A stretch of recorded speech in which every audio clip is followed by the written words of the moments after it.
you.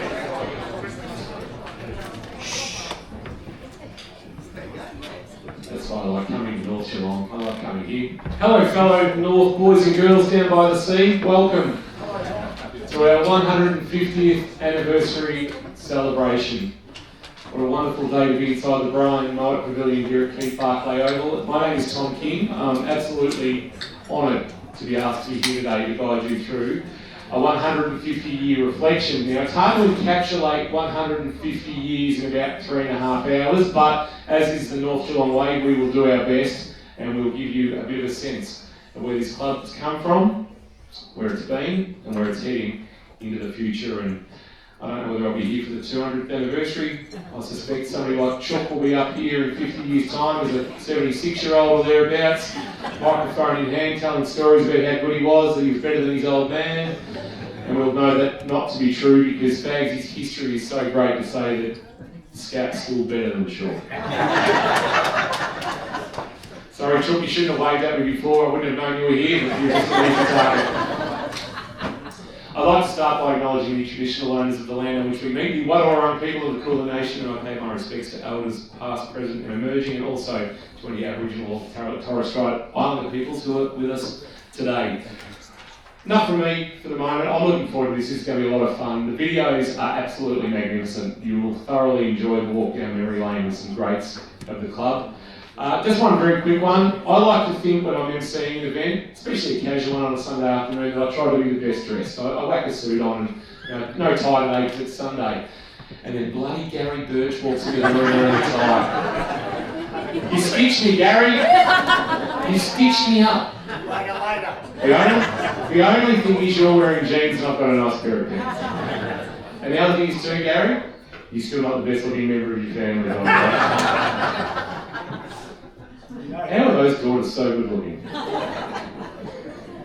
I've just embarrassed Sarah and Lawrence as we start to the day as well. Welcome, ladies. Good to see you both here.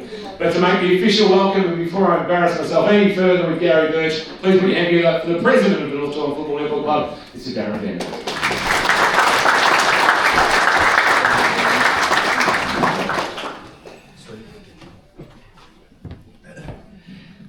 Good afternoon, everyone, and thank you for attending today's amazing 150-year celebration of the fantastic North Geelong Football Netball Club.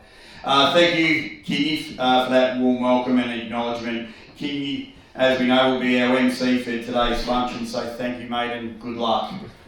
On behalf of the fabulous North Geelong Football Netball Club, I'd like to extend our warmest welcome to the following. Councillor Eddie Contel, the Deputy Mayor, who will be here soon with his partner, he's stepping in for Stretch Contel, who's taking a well-earned rest after we hammered him about the funding for our second netball court. To the wonderful Ella George, who unfortunately now can't be here because the Premier is in town, so she's had to do some meetings with those. So Ella has kind enough to send me an email that she would like me to read out.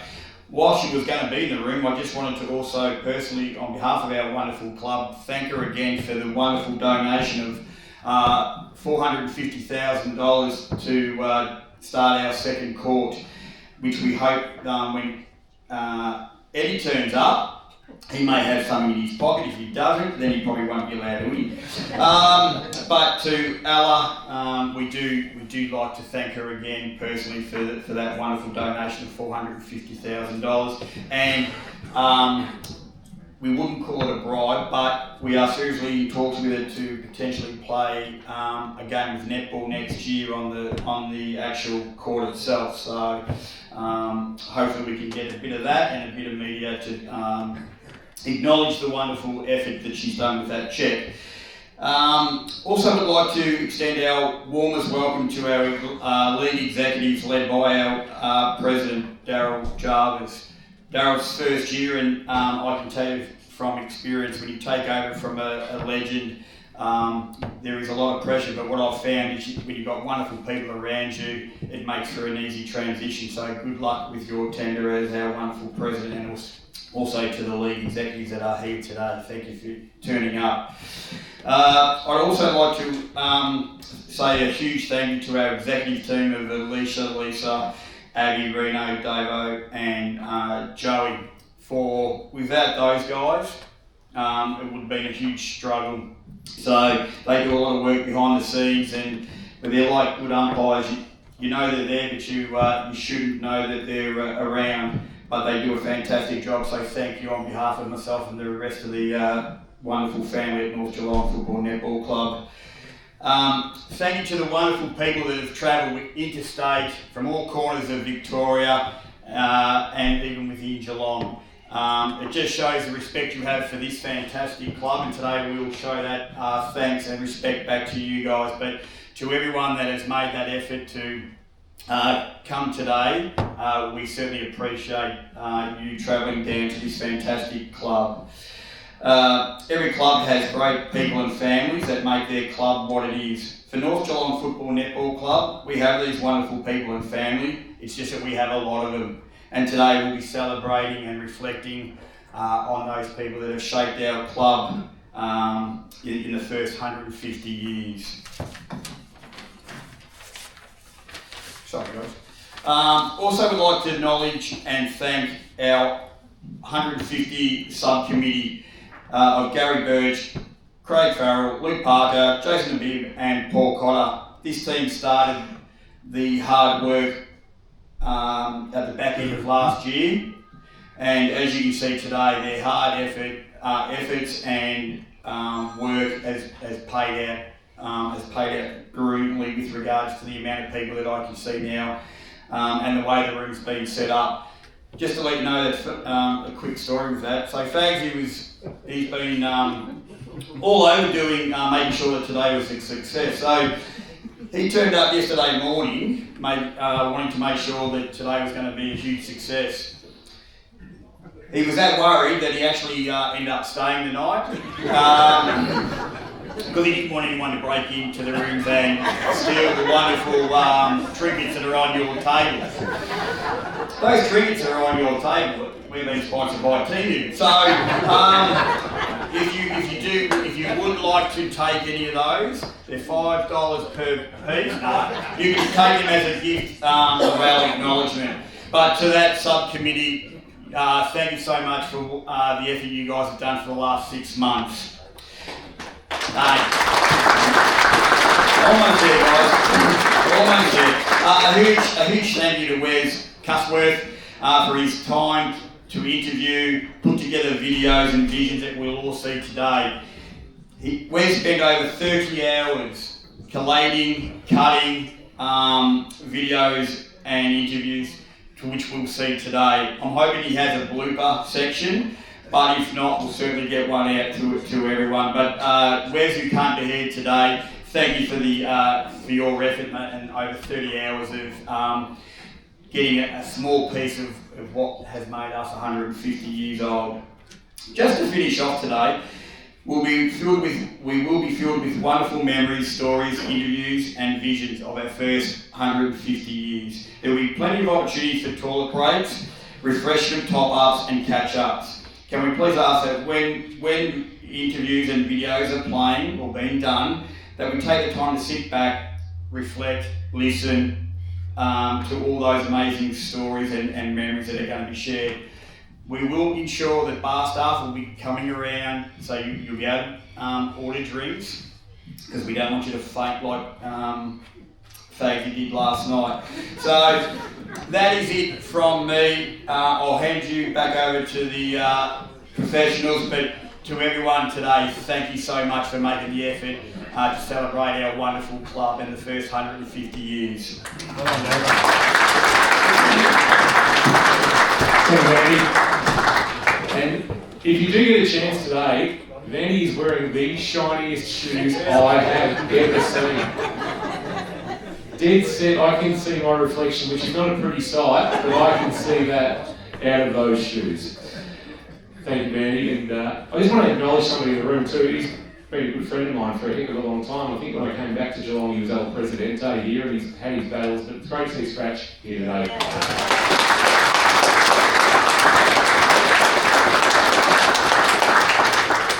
To use a US sporting term, we're all rooting for you, Scratch. I say that in the politest way possible. We spoke about the man who decided to turn the Brian Mowat Pavilion into a comfort inn last night and stay the night, and he's going to give us a bit of a snapshot of 150 years. He has done a power of work. He's the club's official historian. What he doesn't know about what's happened here since 1876, he was probably here in 1876 when the club was launched. He knows that much about it. Can you please put your hands together for Craig Farrell?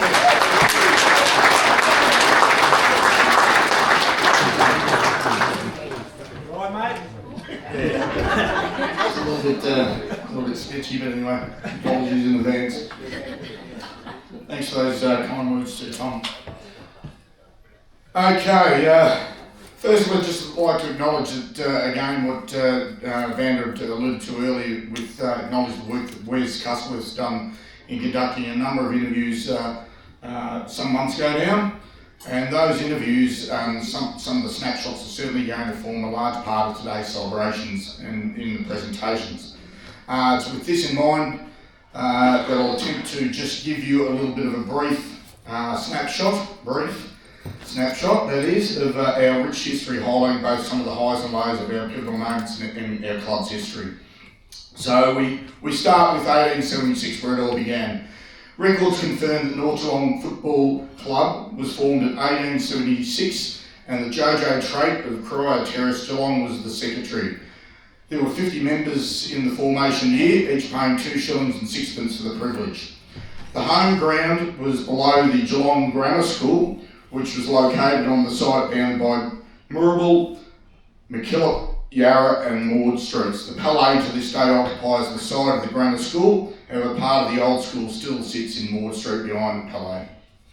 North Geelong's uniform was white trousers and jersey and a blue skull cap. There were no ladder positions reported on the day, however other clubs in existence included Barwon and Geelong West. 1879 it was reported our home ground was at Richmond Crescent, and that a young Charles Brownlow was playing in our colours. We were reported to be the premier junior club of the town for the season, winning 8 games of 12 matches and drawing 2 and losing 2. Opposition included Chibble, Fernhill, East Geelong, Rising Sun, West Geelong, Criterion, and in addition to Lincoln United, which was a Melbourne-based club. The club also formed a second 20 that year.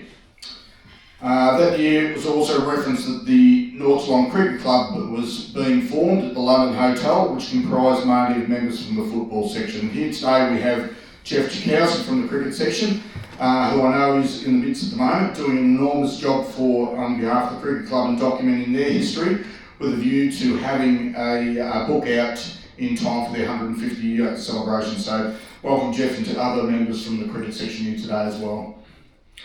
For the years that followed throughout the 1880s and the 90s, football throughout the district was very fragmented, with clubs forming one day and ceasing the next.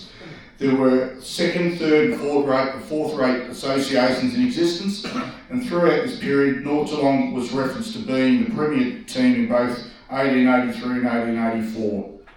Fast forward to 1907, North Geelong was affiliated in the second football association, playing their games on Toynes Paddock. 1915 saw football abandoned with the outbreak of World War I. The Geelong District Football Association AGM reporting that some 35 players enlisted in response to the call to the Empire, and most of those were based in Egypt. All clubs throughout the district were represented. 1918 saw North Geelong change their name to Crier for whatever reason, unbeknownst to myself, for 1 year. Before sanity prevailing in the next year, reverting back to the North Geelong name. In a combined team, our league and a team from the Melbourne, our very own Bill Gallagher, which down behind the Richmonds down there, there's his lace-up jumper, which is in an era of 1919, and Billy had the honour of captaining 2 games for representing the Geelong district. And that jumper, as I say, loose then there. So throughout the course of the afternoon breaks, by all means, value yourself for the opportunity to have a look at some of the memorabilia that we have on display here today as well. 1923, we finally settled on new colours of black and white.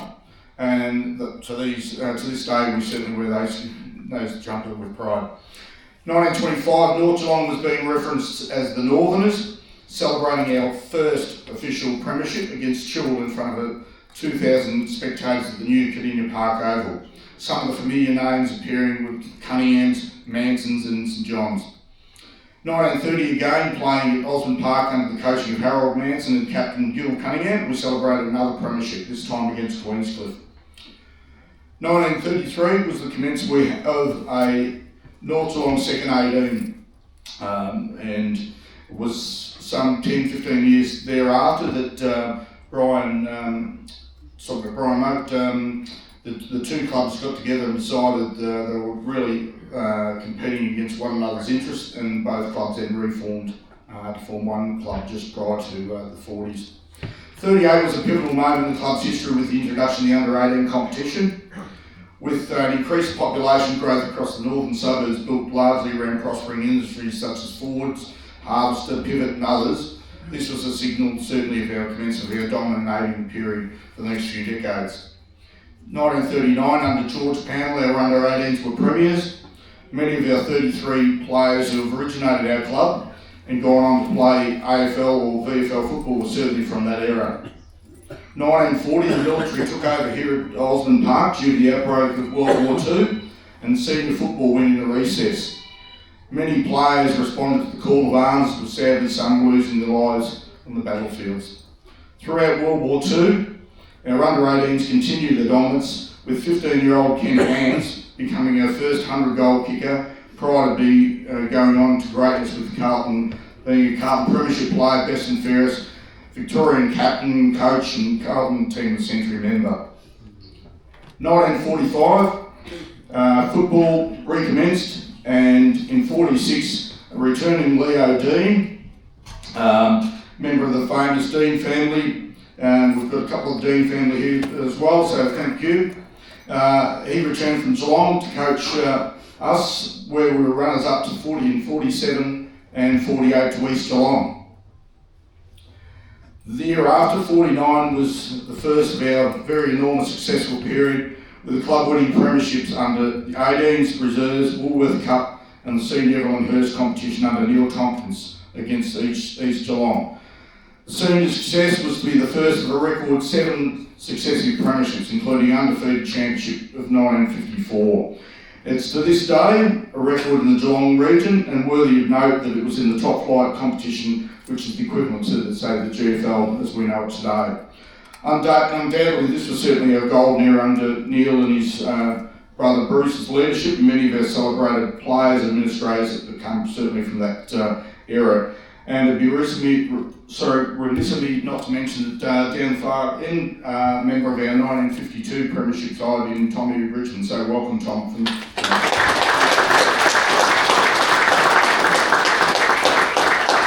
Sadly, with the passage of time, a lot of those members have certainly passed. We were sort of hopeful that Hank Clifford, who's 98, was going to be able to be here today, but unfortunately certainly wasn't. So we'll hopefully see a little bit of footage of Hank very shortly. We've also got Ray Birch here as well, certainly representing that era as well, certainly in those golden eras. So welcome.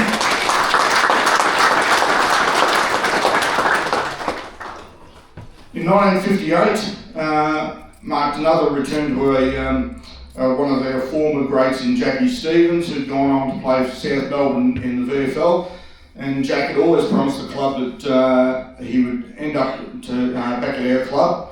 True to his word, he returned in 1958, and we also saluted with another premiership as well. In 59, on the back of the successful era, talk of North Geelong entering the VFA was in full swing. And there was a public meeting was convened, chaired by Reggie Dean, with over 200 in attendance, and the issue of admission into the VFA was discussed. VFA delegation was in attendance and were fully supportive of the move, however it was voted against. I recall later having conversations with Reg about the point, And Reg's issue was that a couple of things with sticking point was certainly one was not the least in terms of financially. He didn't feel that the club was in a position to enter the VFA, and also at that point in time our wealth of talent pool was certainly starting to dry up in terms of with advent of other clubs around the northern suburbs entering the fray as well.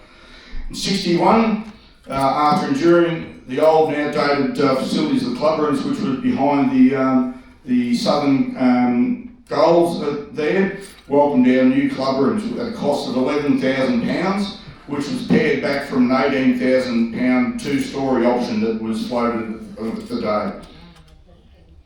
1968 and 69, we've got a few members here, which is fantastic as well. We, under the leadership of Gary Headley, we defeated St Mary's for our 11th premiership, and followed up the year thereafter defeating North Shore under Rodney Groves with Jamie Gillies kicking a lazy 10 in the grand final. Welcome to those members also from the 68 era as well. Thank you.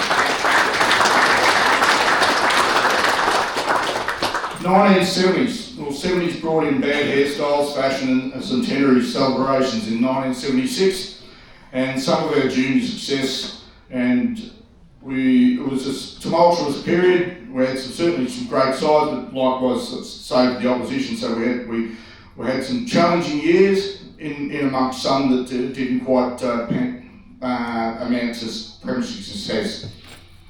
In 1979, the club rooms were named in the honour of Brian Mowat, and we have Brian's daughter over here, Joy. We can have a round of applause for Joy.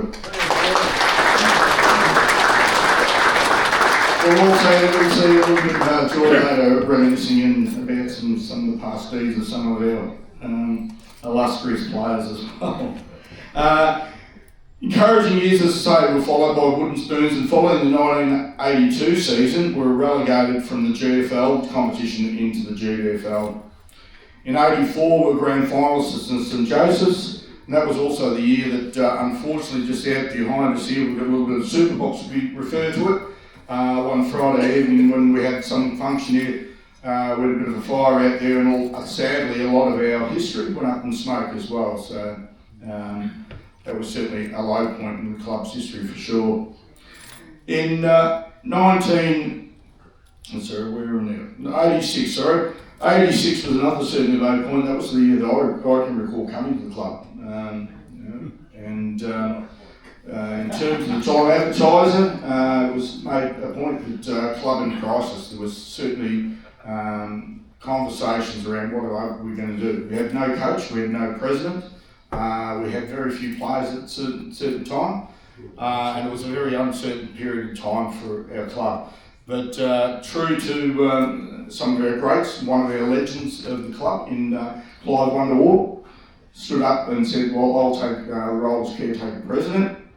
And also, I think we've got members of the Dragocevic family here, so Steve Dragocevic stood up and said he'll coach as well. So it was those sorts of blokes and the likes of the Harringtons and the Barclays and the likes certainly large part of why we perhaps have relevance and we're still here today. So it's certainly not lost on persons in that area in terms of how our diary did look, but weathered the storm and we came out stronger for it as well. In 87, following 87, we were at Wooden Spooners, and the GDFL at that point in time had a two-tier division. So first and second division, we were relegated to Division 2, much to our chagrin. Having said that, in hindsight, I guess, again, it's probably a great opportunity for us to take stock. And at that stage, we'd had a newly appointed president in Dick Philpott, and we've got Rosemary here today. Welcome, Rosemary, too.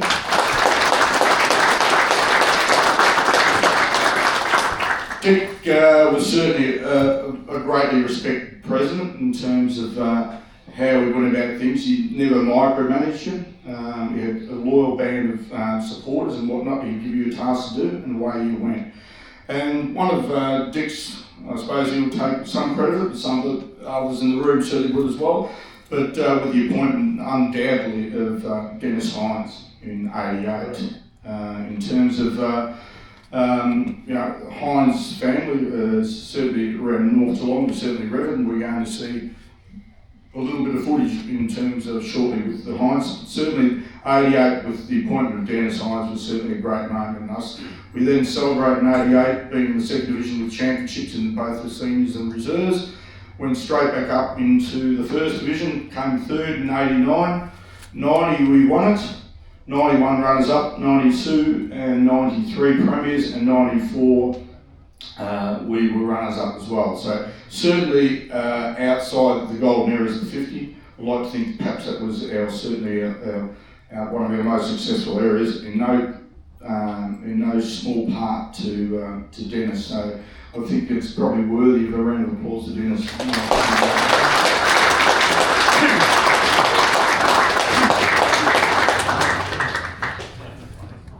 Okay, we're fast forwarding now from through those eras to 2002. 2002 certainly marked the dawn of a new era with the introduction of our netball section. Okay, into the GFL. Certainly with the likes of Carol, Alzinger and others already fielding junior teams and whatnot, we're certainly in good and capable hands to hit the ground or hit the court running. So the club was to celebrate the year after in 2003 with our first A grade premiership, and our only A grade premiership to this date. Certainly we've had a number of successes throughout the juniors and also some of the lower grades as well. But I think I speak for most clubs when I would suggest that I think netball's probably been the saving grace of a majority of clubs throughout Geelong in terms of just the social fabric, drawing families together, perhaps getting rid of that boozy drinking sort of culture, which is, we all have a little bit of fun, we're all being guilty of it.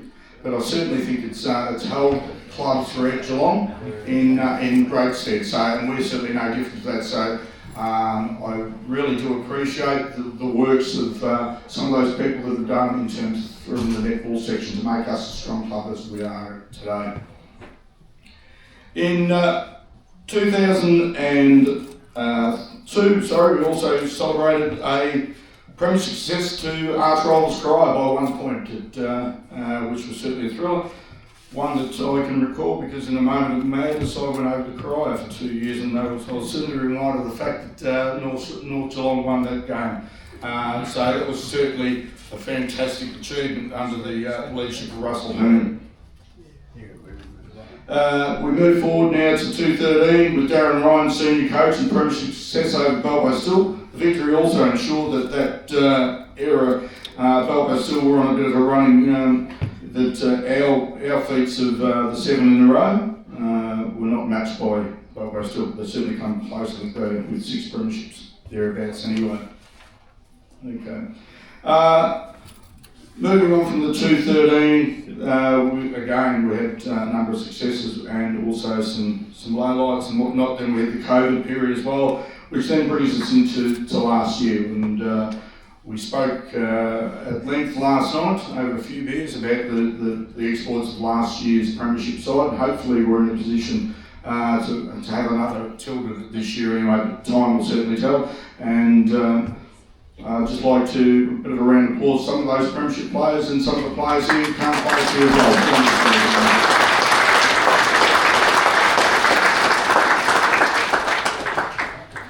Okay, that just about wraps it up. I was going to speak also from 2012 till just last year. We had the introduction of our women's football as well.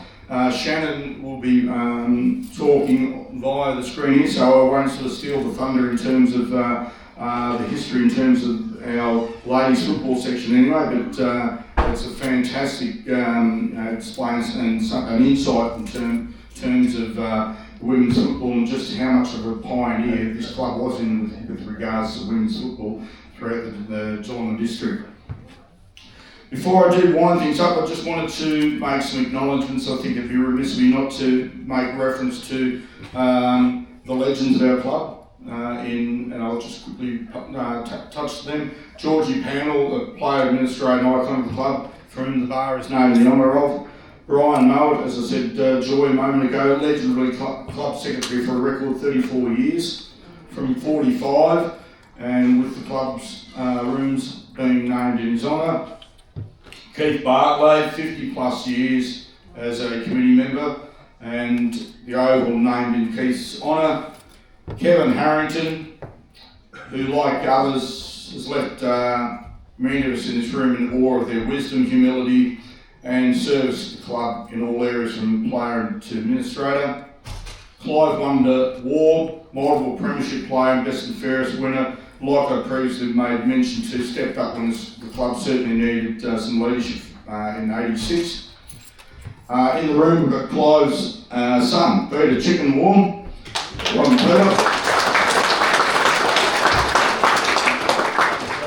Who, like his father, Peter's a 200 game great, and he's been the first of our 4 senior players to kick 100 goals. The Wars also have the honour of being our first father, son and grandsons to have each played at least 150 games, with Mitchell currently running around in the senior side as well.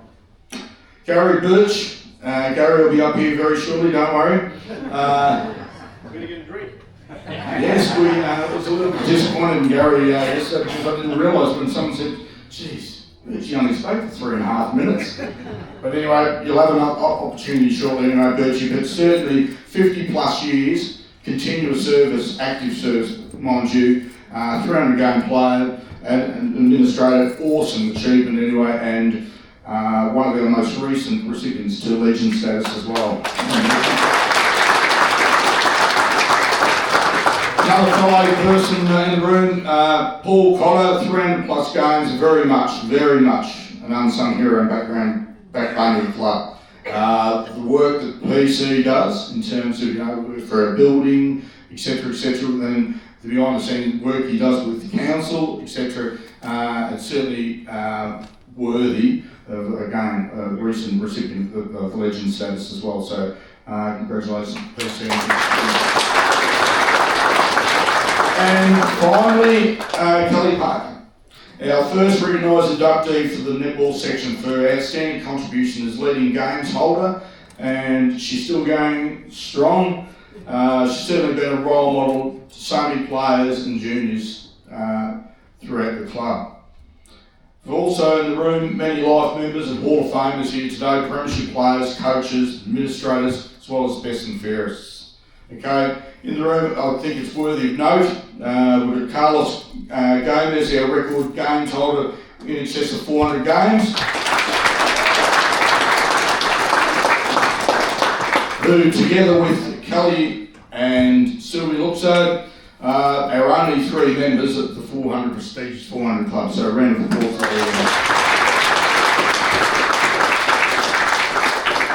them. We're almost there.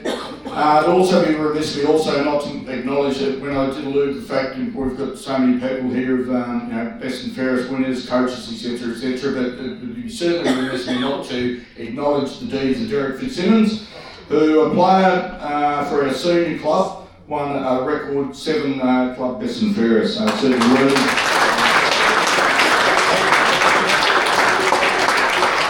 And not to be outdone, Sylvia, just a lazy 7 best and fairest, and 2 league best and fairest, mind you, also in the netball section.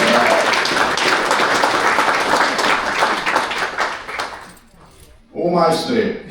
And I said 17 minutes, it's gone 18 now. As Vander had also alluded to, welcome Darryl and the executive. I think it's a perhaps good opportunity to acknowledge someone else in the room here today, not only from the GDFL executive. I alluded to earlier our successful periods in those early 90s, and in no small part that was we had a loyal and small band of our committee. One of those committee members was great Alan Moore. Alan was our secretary and also filled the role as secretary and treasurer for a couple of those years as well.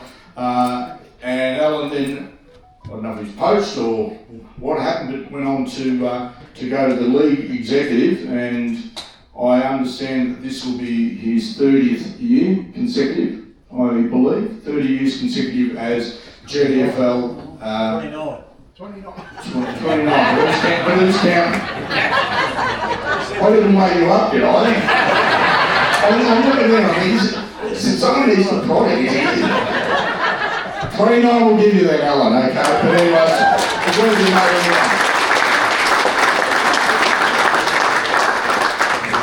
also and apologies if I, certainly to me, Watson, those, a small band of hard workers throughout the junior section that of ensuring that our netball certainly goes from strength to strength. So I'd like to acknowledge Megan and anyone else in the room that is responsible with our junior section as well.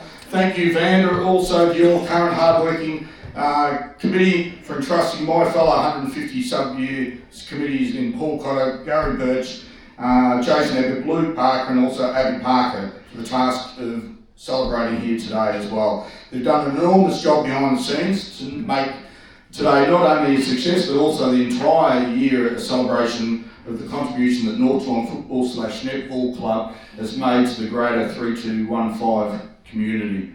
Finally, thank you all for your attendance and your contribution you made to the club. Whilst I've emphasised some of the successes and challenges over 150 years, I hope you are able to reflect in your own way the memories of friendships and bonds formed that has provided you along your journey of life. Thank you, and if you can be all with me in raising a glass to North Geelong. Cheers. 9.5 minutes, sorry. Thank you, Fagsy. Ladies and gentlemen, for a pair of work, please put your hands together for this guy.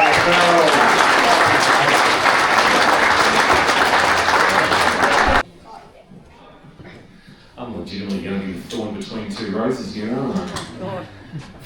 I don't know, right? Who wants to be what side? You want to come fit up? You come up. All right, Pat. Noxie, come on up. You come. Hello, ladies. Oh, I'll start with Noxie because I want to carry a couple of things forward from the video. Welcome to you, firstly. Thanks for joining us. You're down at Barnheads at the moment, is that right? It's probably not the best time to bring it up. Just so people know where you are. Yeah, I'm at Barnheads, helping the senior women's. We've got 2 divisions down there, so it's back to the club that I originally started with back in netball days when I was sort of 19. So yeah, it's building there, and I sort of wanted to go somewhere as well that that we're probably struggling as a club with their juniors, and they had a really good start with their juniors, and they just needed a bit of a lift. So I've gone down there with a couple of the other girls, Kelsey Wharton as well, just to sort of help develop their junior program and it's fed into the Div 1 and Div 2 at Barnhead. So just on that, we actually played Port on Friday night and Habs coached against Habs. You want to tell them the score, Habba? 194-0. So you can tell who the best coach is. On that though, look, we Div 1 and Div 2 in AFL Bar at the moment, they're still sort of working that out, and there's a long way to go with that. So it's good that Habs is helping out a club as well that have just started this season. So they put themselves in Div 1 and give themselves a challenge. She knows what she's up against, but it's nice to coach against a good mate as well. Have there been attempts at trying to get women's footy off the ground in Geelong? I think Crier had a team, East Geelong had tried, they might have tried Bellpost Hill, but North Geelong was the first one to really grab it and go forward with it. You've been starring in Melbourne, you've been playing at Darabin and winning flags for fun. What was it like though to come back and play actually for a Geelong-based team when things really got moving with women's footy? It was actually exciting. So obviously Jason approached us and they had a plan in place for us to come back to Geelong region and build a North Geelong women's side. It was super exciting. Cause I was at Darabin for 8 years nearly, and to have so much success there and have that experience and knowledge to come back to build a foundation here. It was a pretty proud moment for us girls to establish that. Alicia's very comfortable with the microphone there. I was just going to hold it, but Alicia just give this bloody thing away. But without it, that's very... Did anybody Jason on the podcast during the week. It's well worth a listen, by the way, that we did.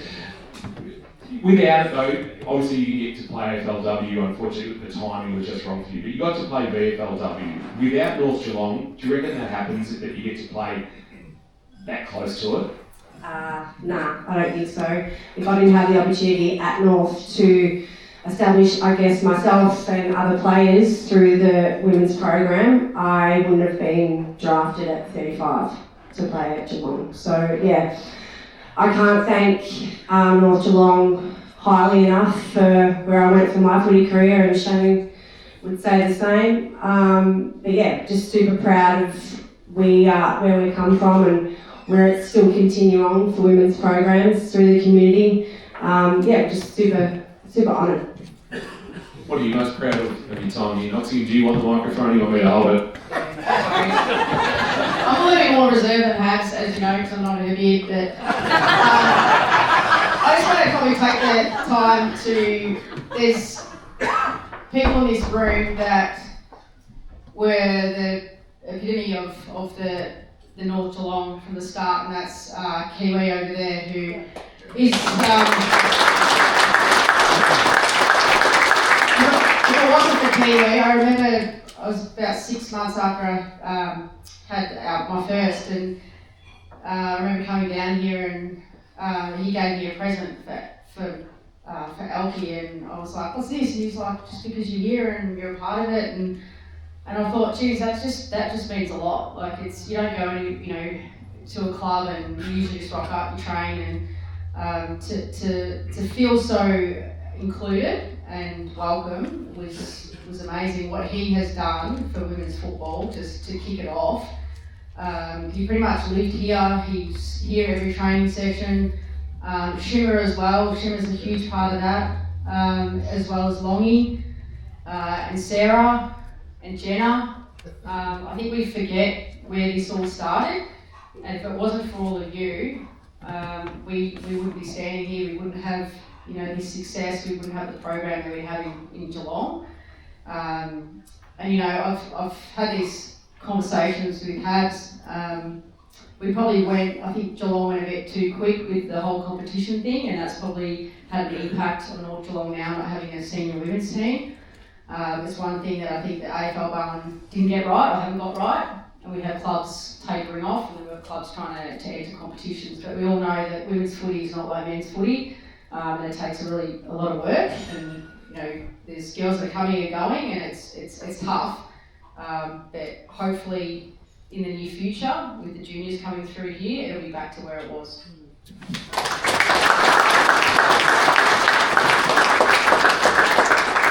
What are you most proud of from your time at North Geelong? Oh, look, the premiership against Seaford was probably the highlight of my career, with everyone involved in that. But to be honest, just being here with the likes of Kiwi, Longy, Shimmer, Jenna, Sarah, just the community feel, and to be honest, the footy trips are pretty good. And Habs, Hab and I will always be lifetime friends, no matter which way we go in football.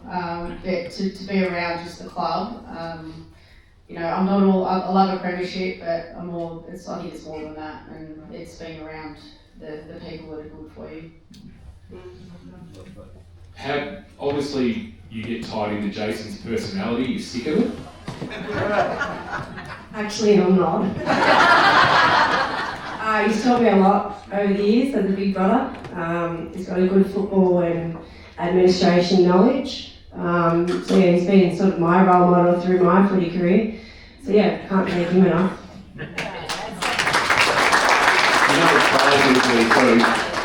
You're moving, look at you, you're moving. And what are you most proud of from your time here at Lee Clark? Firstly, I think Shannon summed it up pretty well. But yeah, it's basically what Shannon said, it's a community-based football club that really wins my heart. The people that you come across year to year, the friendships that you build through a football netball community, that really inspires me to be a better person, better role model for younger women that come through a football program. And to be honest, North Geelong's really my family home, and it always will be. Wherever I go, I'm always welcome back here. So the proudest moment, is just building a good foundation for our community in football and netball leagues.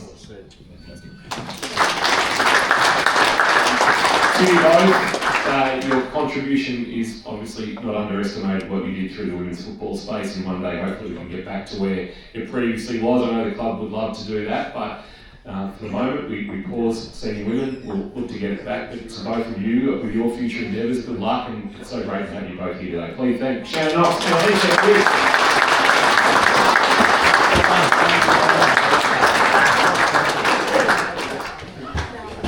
So we alluded to a little bit earlier, don't forget very quickly too, if you do want to drink from the bar, they will come and serve you. As you can see, the trays going around. Birchie's decided though that he wants to go to the bar. His theory is I wore a tie, nobody else did, so that's purchased me bar rights. I'd like to welcome to the microphone, thank you. Now, it's great to have representation from the City of Greater Geelong today. His entry fee is whatever it will cost to build a second netball court, and I believe he's handed over an envelope to Vandy in that time to say a few words on behalf of the City of Greater Geelong. Can you please welcome Deputy Mayor Councillor Eddie Martel.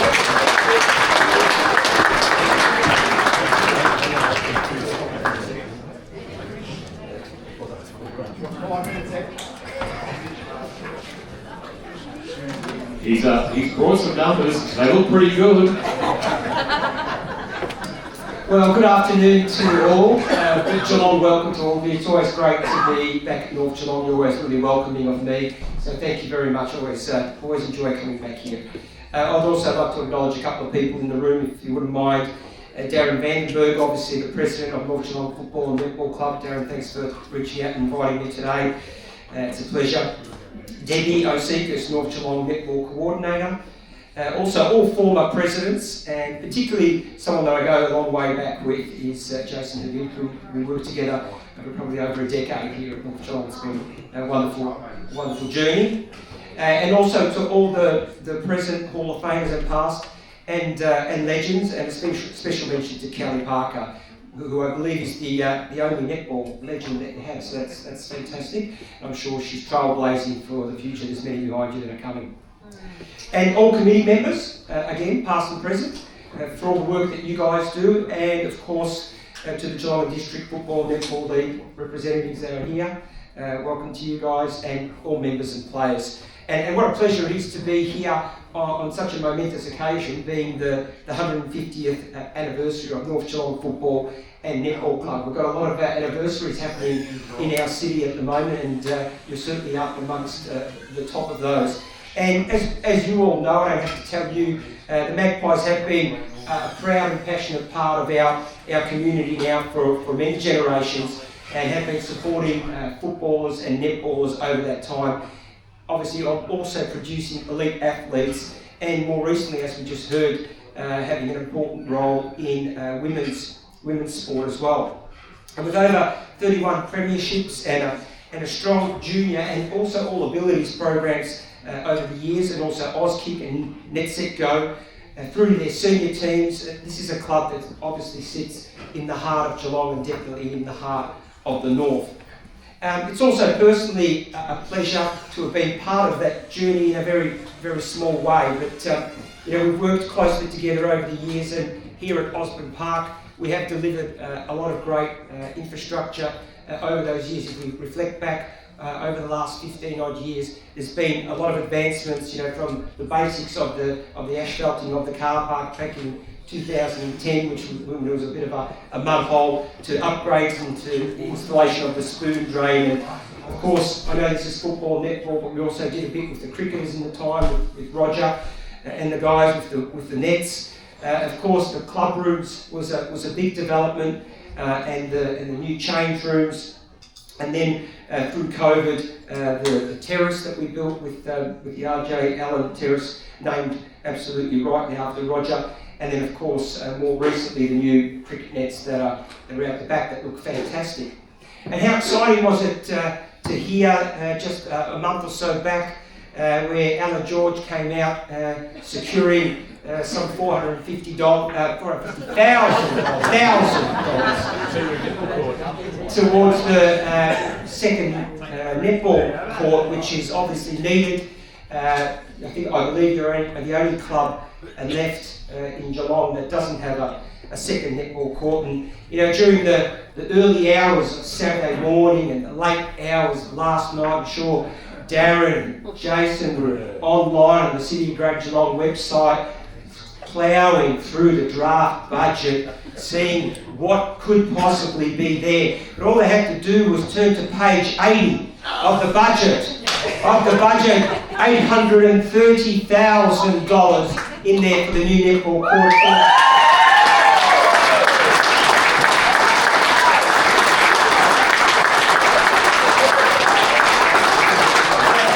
Looking forward to some favourable social media comments, Darren. So that's a combination of 380 from the city and 450 from the state. So that should be a great outcome. And I don't know who's next, but the kitchen I think is pretty high on the priority. We'll hit that one up next. So today is a double win. It's a double celebration. 150 years. And that netball court that's definitely needed. You guys have been great advocates for that. You've campaigned very well and very respectfully, I must say. And thank you for encouraging us. And we're always happy with that encouragement. Personally, I sincerely thank you once again for your tremendous support of me over the years. It's been a real pleasure to work alongside you, and I feel honoured to be part of the journey in a very, very small way. So, with that said, on behalf of the Mayor and on behalf of the City of Great Geelong and my fellow councillors, congratulations on 150 years, and may your future be bright into the future.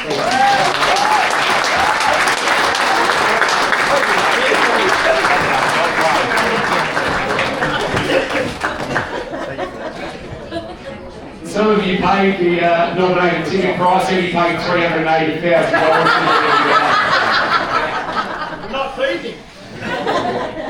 So $380,000, $450,000 is $830,000 to get a second netball court. Please thank Eddie Pontel from the City of Pontel.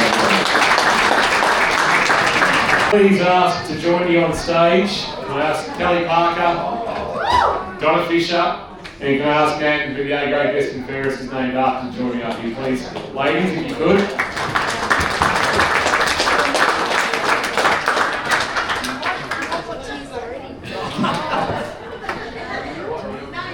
Cal. Yeah. Thank you. Cal. Honestly, if you cry, so can you not cry? Because I go out with people. Man, come on, you know, you started. And then Welshie. Oh, well, I'll go out. I'm not, I can't do it. No, hang on, no, you're first. I just want, no, Cal, come here. I'll go first. No, quickly, very quickly. Cal? Yep. If Jason allowed it, would you be in the arms of Eddie Contel right now? Oh, absolutely.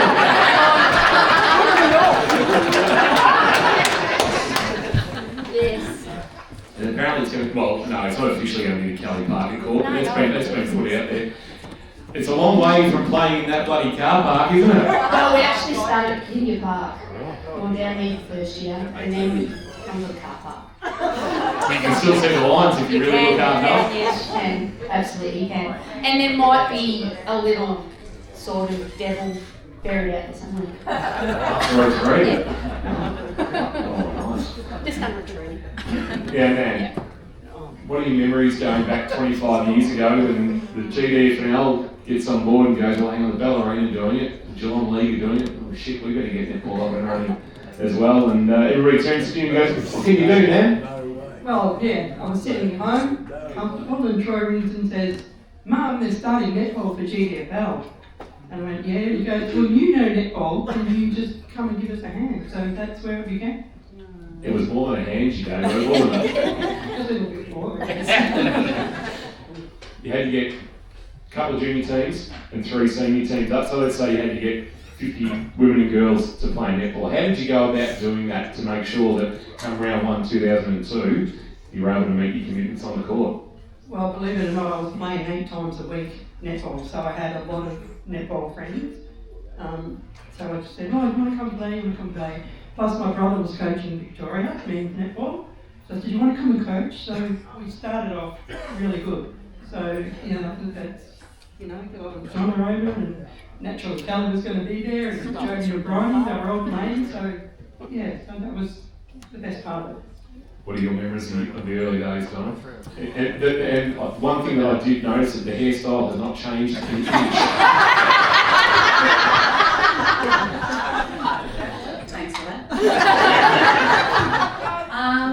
My memories of, well, I started playing netball at Bell Park with Kelly, and we got the call from Carol to say that North were starting up the netball. So we had no hesitation in coming over and starting it. So we sat down, we got all our friends, kids, to, didn't matter what age they were, we just needed them to start, and we just, yeah, it just become a family bond with everyone. Like, it was just magnificent that everyone let us look after their kids, like on a Thursday night and then on a Saturday, and it just blossomed from there. At one stage we had way too many kids, but we tried to keep them, but yeah, it was just a family. You scarcely believe the juggernaut it's become now netball, and how many women are playing it, and how it's now being catered for by what were predominantly male-dominated domains. Oh, I can't believe how big it's got. Like, in every league, like if you go down, if you've got a week off, you go down and watch like the netball down in Bellarine, and just where these people come from is amazing. So it's definitely come in leaps and bounds. And it'll be even better for us once we get our second court. It'll be a lot better for the players and the spectators, and it'll be fantastic. What position's Ella George going to play? Where she wants. Straight goal shooter. Yeah, she did tell me actually she's a bowler, so she might get in the ring with me. Yeah. You haven't left. Like nobody leaves. It's like a cult out here. It's very hard to leave. Is the 03 A grade still? Is that still a moment that makes you smile the most, that you deliver that A grade flag in the second season? Yeah, absolutely. More so because Jodie was on court with me, and then like Lozzie and Sylv, and we brought Welshie with us from Bell Park as well. She didn't come the first year because we didn't have 17s, but she came the second year. But yeah, that was pretty special. Uncle Brian being the coach, Donna on court with me as well, and sadly she went down with a knee, but she pushed through and got us all to where we were as well. Uncle Brian was away the last 6 weeks, so myself and Donna just got the girls together and took over from him. Lots of phone calls, lots of messages, but yeah, it was really good. It was still turning it on a bit there with her cramp, which not as bad as she's making out. Or has that cramp got worse 25 years on? That cramp's still there. That was a doozy of a cramp.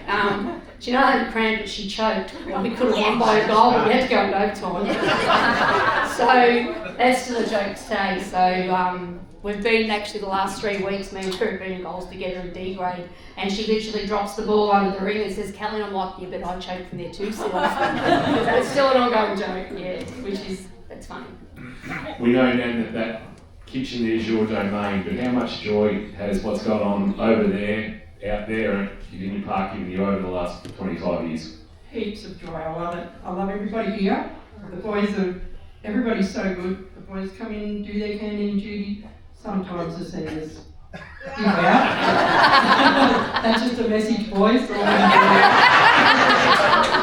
No, it's just a joy. And the biggest thing that I didn't mention was when we had the old netball court out there, I actually took the court with Kelly, Jodie and Brian. She did. With my two Yes, girls. So yes. that was Ladies, we've got $380,000 coming from this fine gentleman, $450,000 from Ella George, and hopefully when can work start, Eddie, please? When does the money become available? Does it mean I've got to have another year? 1st of July. 1st of July, money's available. Yeah. So I'm sure Vandy was almost in tears, by the way, for those who, I lie, he was in tears when that was announced. So it's been a wonderful day for our netball section that is 25 seasons old. If you want to be technical, we'll take out 2020 for COVID, but thereabouts. But it's been a great addition to the club, as Vandy touched on, and Fags he touched on as well, and the U3 ladies have been instrumental in that. Thank you for joining me up here for a chat. I'll be covering the next year. Can I get my kitchen? Thank you, ladies. Now, Donna and Cal, enjoy the afternoon, especially with that news. And ladies and gentlemen, I hope you're enjoying the afternoon as much as I think I am as well. We're going to take a break. Lunch will shortly be served, and we'll be back with a little bit more reflection. Thank you. Thank you to both Yuzi and Mark Dragosevic, who are both here today, and I'd like to invite both of them to join me on stage.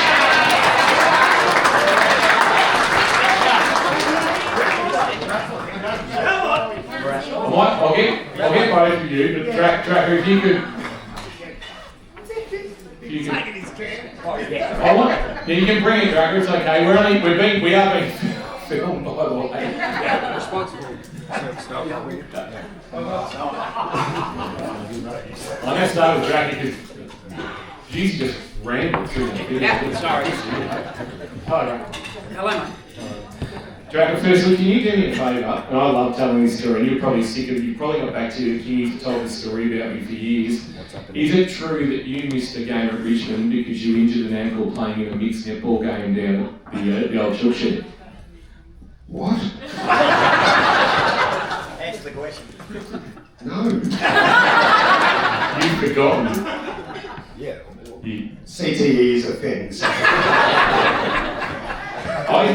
Draco and I used to cross paths on the mixed netball court on I think it was a Wednesday night, and you were still, I think you were in your very early stages at Richmond, and it was in the pre-season. I think you missed a pre-season game. Yeah, right. That makes sense. You could have played along. Welcome back. 48 games is no mean feat, and I think a room will argue you probably should have played a lot more league footy. But what do we find Mark Dragosevic doing these days? I'm up in Sydney. Back coaching footy actually. So yeah, a couple of private schools up there and looking after the girls and the boys programs. So it's been great. I was in the corporate world for a little bit, and then just found a bit of passion back with footy. So going on. Not everybody's journey in the top flight works out the way they wanted to. Nobody gets to play 280 odd games, and others call time for you rather than getting to call time yourself. Did you leave the system a little bit, I suppose, disillusioned with it? Well, I guess back when I left, or was told to leave, there wasn't probably a good enough support system back then. I was drafted at 17. Wasn't allowed to go to uni, so it was just into that sort of full-time role. But it's like, okay, then you're out at 24. What do? You don't have that education system. I think I speak okay, but in terms of any qualifications afterwards, people look at paper and things on your resume, and they're like, oh, okay, well, he hasn't gone and studied this, so we're not going to give him consideration. So it's a lot better now, but back then it wasn't great. I was lucky enough to stay in the sort of semi-professional system there for quite a while, and just always have a love for it, and going over to West Adelaide and that sort of thing. So it was fantastic. The Dragosevic name is forever linked with this club. What does this place mean to you? It means a lot. Again, the pathways as a junior weren't really there, and then lucky enough for the three amigos, my dad, Gary, and Rob McCall, to just get the junior program up and running again, and it was fantastic. And then, like I said there, just the feeling of being welcomed every time I come back is fantastic, and especially to a lot of dad's mates and who he played footy and cricket with. It means a real lot to me. I played one senior game here, and it was a special game, and it was an amazing game. Yeah, I played fantastic. From that point when that happened, I had blokes like Sid Jones and that. Punching other blokes because they were having a crack at me as a 15-year-old. So you always remember that sort of stuff, and it's just to see all these people here and the actual community. It hasn't changed. Like I said, it's thrived, and to see Rat here is fantastic. I'm sure he doesn't forget where he came from as well. So what did those under-18 premiership celebrations entail for a 14-year-old Mark Dragosevich? A lot of pubic hair. Back then, yeah, I saw my cousin tied up to a light pole. Jamie Hutchison as well, a great man. He was the same, and yeah, I was like, what the fuck? I didn't even like beer back then, but I had my first a strongbow. So yeah, that was weird, but it was good fun.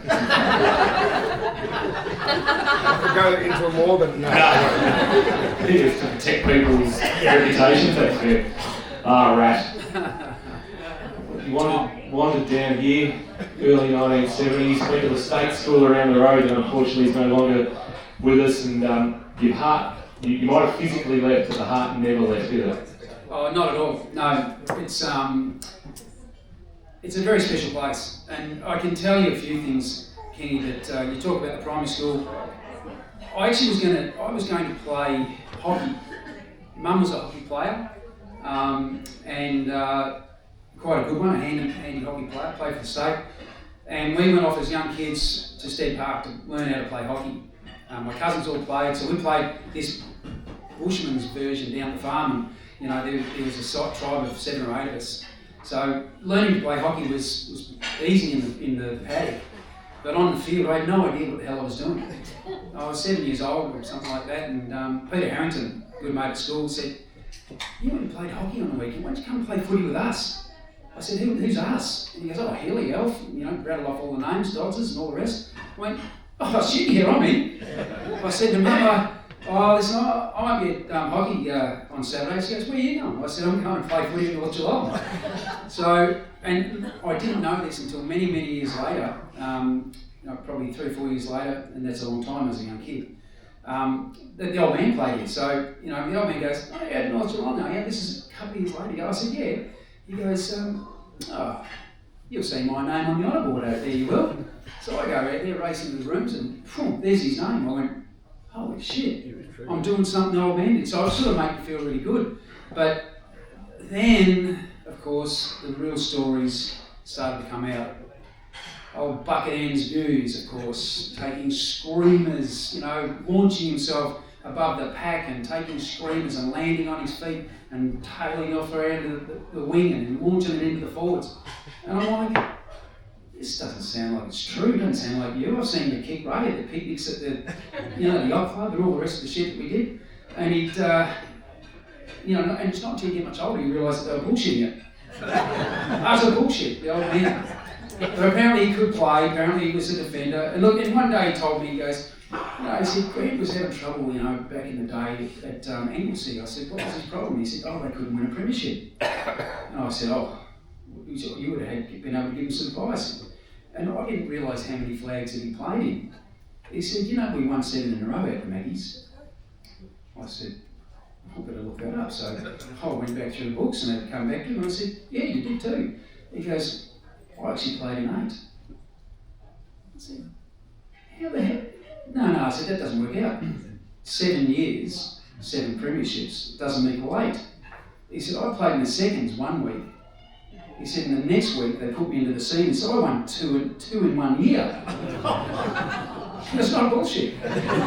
And he said, "So what's your advice to Grant?" He goes, "It can't be that hard." That's to you guys, it can't be that hard.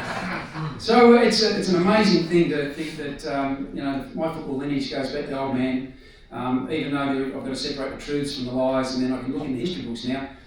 Can't lie about the history that's occurring right now in the footy club because it's all on record. Facebook, YouTube, everything's recorded.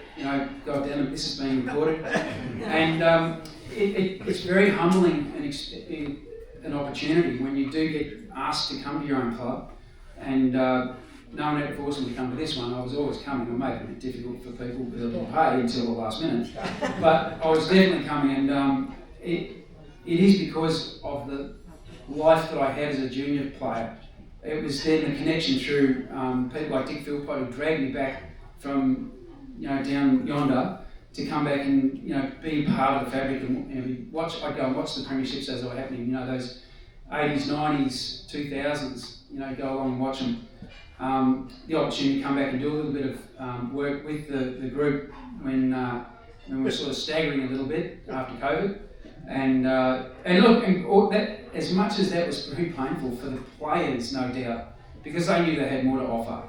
It was very, very hard for everybody on the sidelines to watch it all occurring.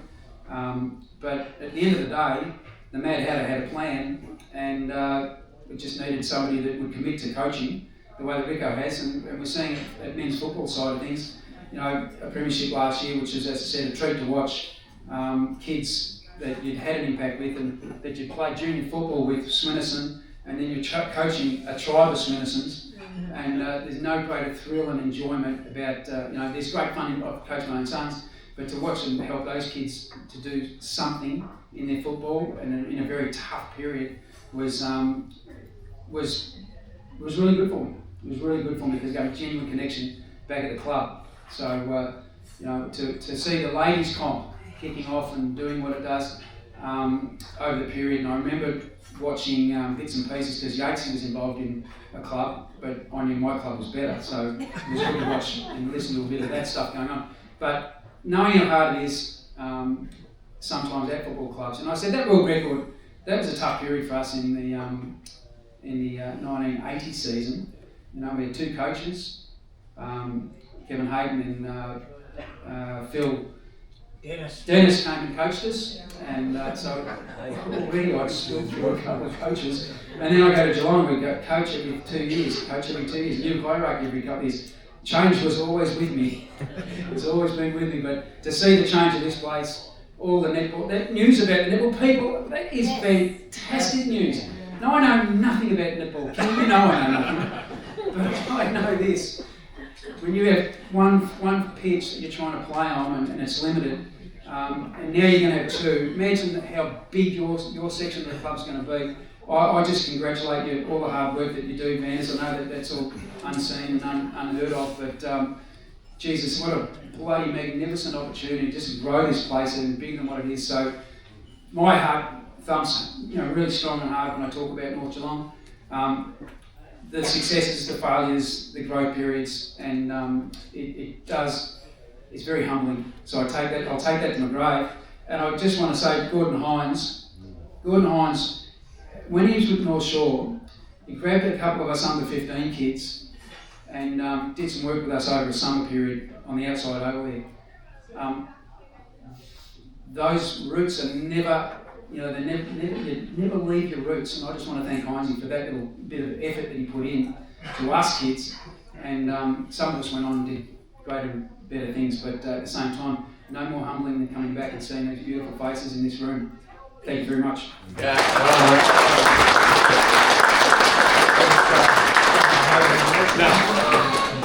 Dragon says he's going to jump in. Oh no, do not do that. So days like this, I suspect there's some people you've probably would have seen for a while or spoken to. Who's somebody that you've made a beeline to, or you want to make sure that you bail up at the end of the day that you get to have a chat with? Well, Scratcher. So good to see Scratcher in the room. He's a Tiger man as well. He has a very special place in my heart, and to hear Heinzie's name, like my dad used to speak about him so highly, and Rat's obviously just said that. Scap, I was a kid going to that Geelong West Velodrome bloody oval, watching these boys, and if Sid was here as well, just hard footy, tough footy, but just so skillful, and I'm sure people would know that I think that Scap should have played VFL footy, but anyway. Yeah, just heaps of people that you're like, where's Mr. Kevin? Mr. Kevin? Where is he? There he is. So my dad used to, as a respect, so Mr. Kevin over there, and me and my brother will continue to do the same thing. So just so many people. I don't know if anyone knows, but Fagsy slept here last night too.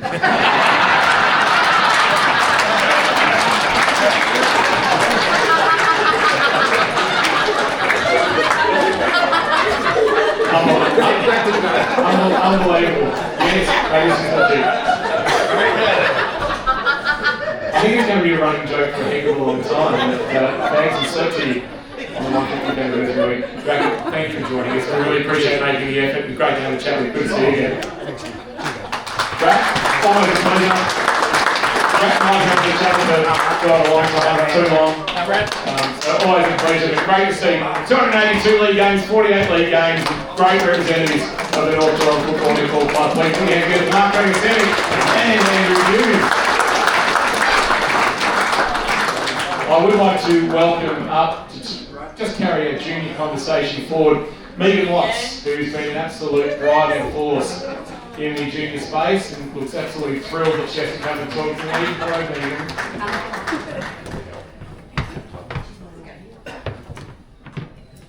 It's quite inspiring to hear the boys that started their journey here go on and do greater things, and it'd be great to be able to produce another league footballer down the track, and the building blocks are there. They always say the pyramid's only as strong as its base, and as the senior section's doing very well in the football, we're starting to get that junior section right. Yeah, that's right. So I think we're in year 5 of our rebuild now, and Sarah, Brian and myself, I think Jared, I can see you up the back there, we had a discussion 5 years ago saying we wanted to have our kids come and play where their dads played. So that was the first initial reason that we had to come back and get the junior program going. And once we progressed with one team, we then got a second in the same year, and it's just built from there. So it's been hard work, but we've now got 6 junior teams in a 5-year window. So talk to us about what we've got and what we're hoping to have in the coming years as we start to see kids move through the age groups. Yeah, so our children are all very similar ages, so we sort of focused on our son's age group to begin with, which was under 9s, and the plan was to build from there up. I mean, some clubs do it the other way around and go from your 18s and 16s downwards, but we thought, let's try something different and see how it goes. So we're hoping in the next maybe 4 years or so that we might progress to our 18 side to then filter into our senior body and keep this club going for another 150 years. Because the last thing you want to see is these kids who you've done so much work with playing in other colours between the ages of 15 and 18. Yeah, and that's going to happen, no doubt, that there will be children that want to try other things, but coming back to your roots, I suppose, is something that will always stay, as Easy and Dracker said. They might go and try other things, but 9 times out of 10 they'll come back. How much work has gone in? How much work have you and JB and Sarah put in over the, there's been some sleepless nights. You've tried to make sure you've got the numbers. Well, my husband was here yesterday at 8:30 getting ovals set up, so it's an unpaid job that you probably work the same amount of time as your paid employment. So it takes a lot of your time, a lot of dedication, a lot of administration work as well, but on the ground as well, early starts, late finishes. I couldn't give you a time on how many hours we put in, but it's a lot. What's given you the greatest joy? If you ask me as Megan, as a mum, it would be seeing my kids play here. If you ask me as a coordinator, it's having a safe place for our kids in the community to come and play footy.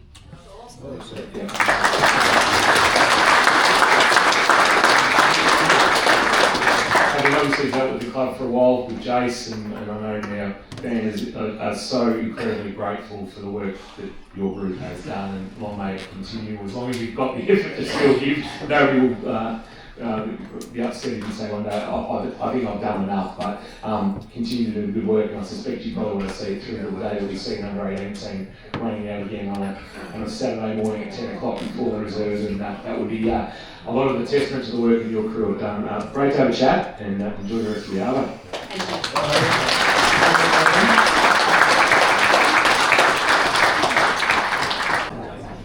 Young Gordon might have delivered the line of the day.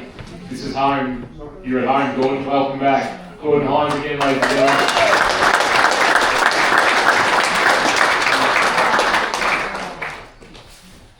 Is Joy Johnson here? Joy, can you please come and join me on stage? Can I also invite Chicken War to join me on stage as well?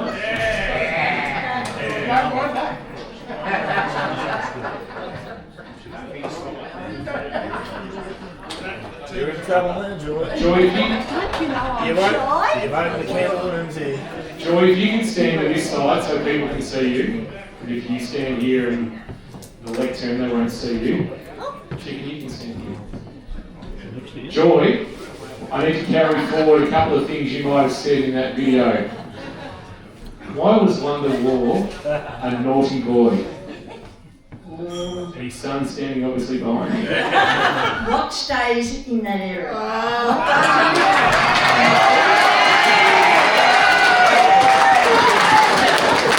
Thank you. No, I think it's just you. How good of a footballer was he to watch though? Now, everybody here was good, and he was brilliant too. But as a little kid, I probably wasn't even watching the footy. I was probably going around seeing Ben for the lollies at the kiosk. No, he was a brilliant footballer, yeah. Joy gave me nothing, you can go now, Joy.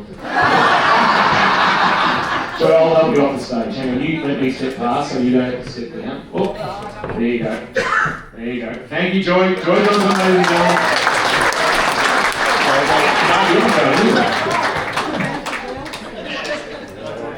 It just, things like that just add to the legend of the old man, don't they? Oh, they do. It's just, yeah, I've heard a few stories there. I don't want to mention them. Did you get to watch the old boy play? No, I didn't actually. No, I wish I did. From what I've heard, but apparently it was pretty good. And, not as good as me, but. Did you get 100 in the season? Oh, that's true. We had that discussion a few times that he won lots of best and fairest and plenty of flags. But I think he got the edge. Now talk to us, the nickname, Wonder Wall. Do you know why your old man was nicknamed Wonder? Yes, he told me that they had a greyhound because he used to train greyhounds many years ago, and they had one called Wonder Gold, which apparently was a pretty good dog, and he was with it all the time, so they called him Wonder. There you go. Hands up if you didn't know the story. There you go. There we go. And why are you chicken? Why? Gutless.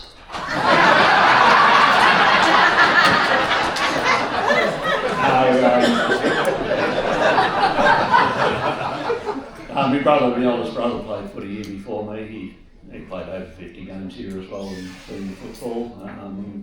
And he had a bit of a funny run apparently, or he did actually, so he got the nickname Chucker.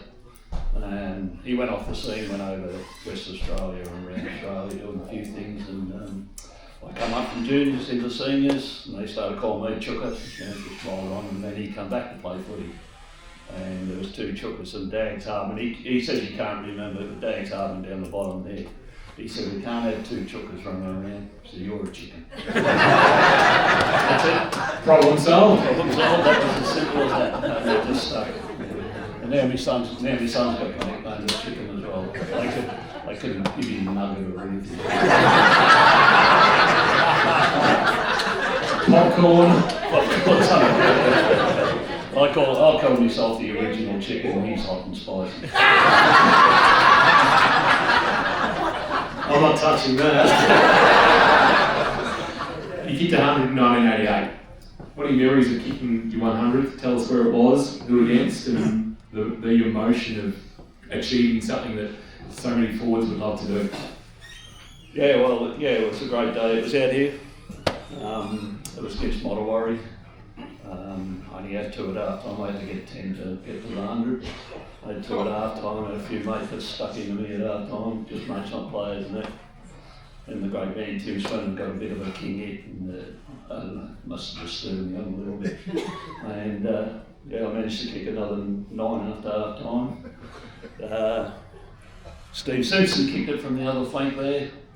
He said he ran around 5 people and kicked it down, but he just kicked that bobbly thing. I managed to pick it up off the ground like I usually do. I have to carry this.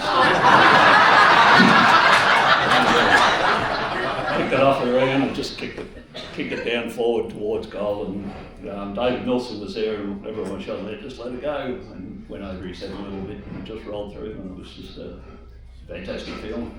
And to have all your teammates running around jumping on you and all that, just didn't know what was going. You like the long sleeves? I did have long sleeves. I don't know why I just had long sleeves. It probably didn't want to show off all my muscles.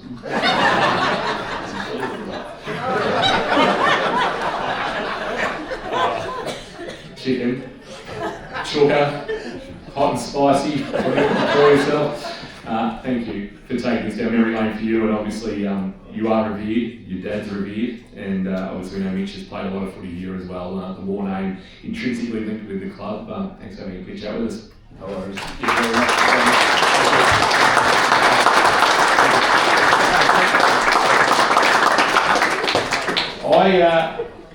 Growing up, local footy fan, Chicken's name obviously, War and Schwenderson and Sid Jones and guys like that running around here in the early 90s and late 80s and stuff like that. And I first got to meet Chicken when we did the inaugural Hall of Fame back in 2013, and we were talking. I remember we met out in the ground, took a photo and stuff like that, and we've had a great relationship since. So great to see you again, Chicken, and thanks for having a quick chat with us. Appreciate it. We're going to touch more on the wars very shortly, but I'd like to welcome Ray Birch up to have a couple of words. And Gary, if you'd like to come up with Ray, we won't talk to you right now, but we might just get you to come up with Dad. It's great to see 3 generations of the Birch family here.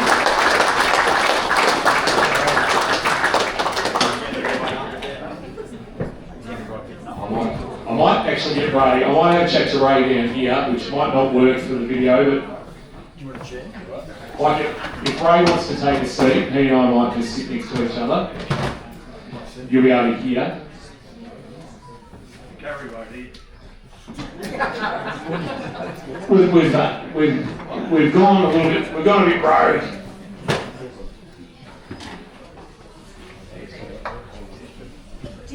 So we all know that Gary is a great conversationalist.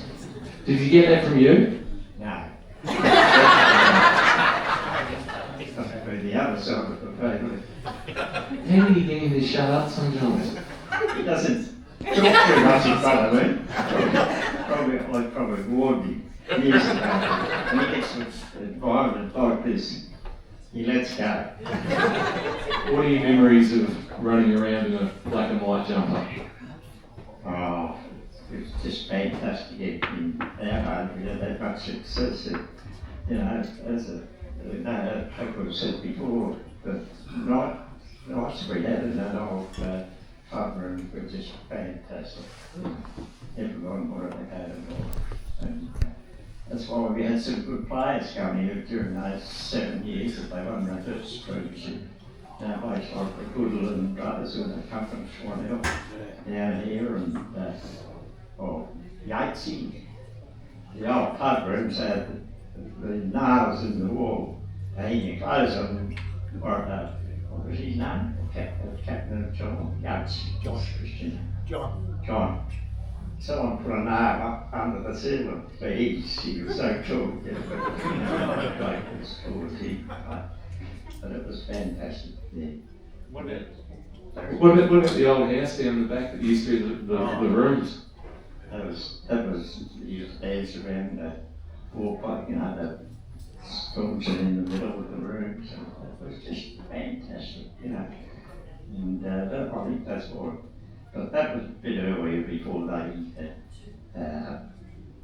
when they won the premierships in a row, they had a big better rooms, to do each one, or half of this, or even half of it, it was time of my life, being young life, it was just fantastic. For those who don't know, how old are you now, Ray? 92.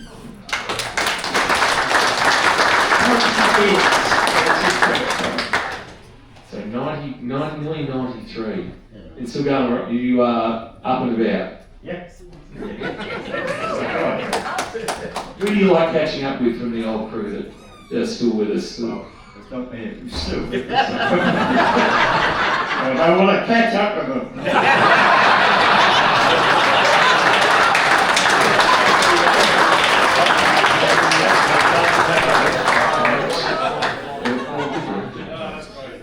Who was the best player out of that 7 Evelyn Hurst flags? Who was the best? I've got to mention one of all, he was just unbelievable what he could do, you know. And then we had a bloke, test cricketer, Ian Quick. He used to play at centre half forward. Geez, couldn't he play football? Then he tossed the football in and went, give it away for cricket. Represented Australia. He was terrific. Football and cricket, you know.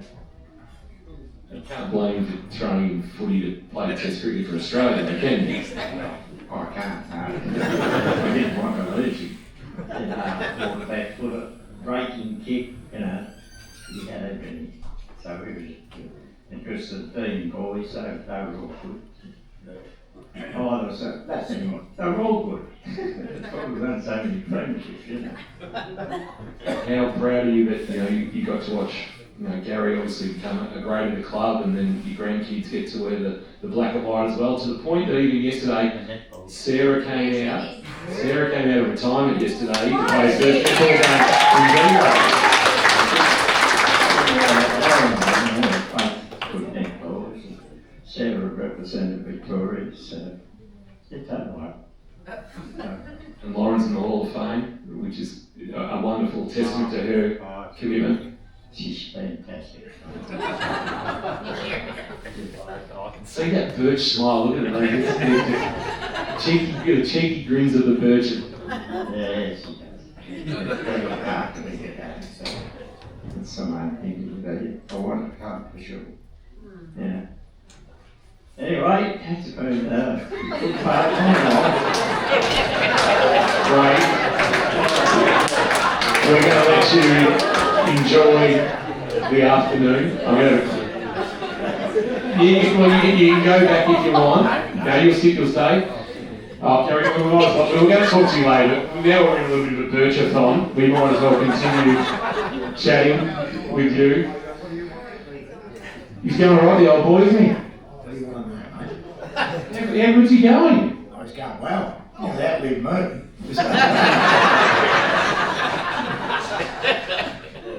What about this place to the Birch family? Tell us what that means. Yeah, me dad met Mum. It was Ron Clifford's sister, and Ron played in the 8 premierships and won the league best and fairest, couple of club best and fairest, and we all lived in North Geelong. There was no one else that had us.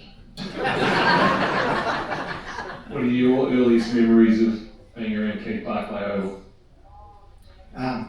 Just when I was a little kid coming in, 5, 6, 8 years old, I'd just walk over here. I was born in Victoria Street where the grandparents lived. My grandfather's Thai, actually, and then we moved to Slevin Street, just over the railway tracks. We used to come here, went to North Geelong State. We were just all North Geelong people. Me, Dennis Hines, Steve, the late Steve Drakovic, John Harrington. We all grew up together, played together, did everything together. And something's good, something bad. we were just all newspaper boys. We had no money. Money was scarce. Times were hard. And kicking a footy here, that's all we had. Nothing. And it was just life. And I think that's why the northern suburbs have won the most premierships, because we come from the school of hard knocks. there's some great images in the video we saw before, but how good the one with the parade with the old Oriental Hotel in the background? People, you probably need to explain where the Oriental Hotel was, because there'll be young people in here that will have no idea there used to be a pub about 150 metres down the road. It was opposite the railway station. There was only one lane highway then. I actually sold newspapers there. My grandparents used to go there every Saturday night. They never owned a car. My grandfather was a right member here, Les Clifford. They used to catch the bus in, and I'd sell newspapers. I used to deliver to Gordon Hines on a Saturday night. He'd be at home in his street. He lived in the next street to me. And sell them there, start the Ocean Child, go down to Slevin, Rosemary Street, then go over to the Oriental, then count the tips at the newspaper shop. I'll pop in one, but only the older people here would know that. But yeah, the Oriental Hotel, pretty wild place. No, we can have a Spaniard having the game for a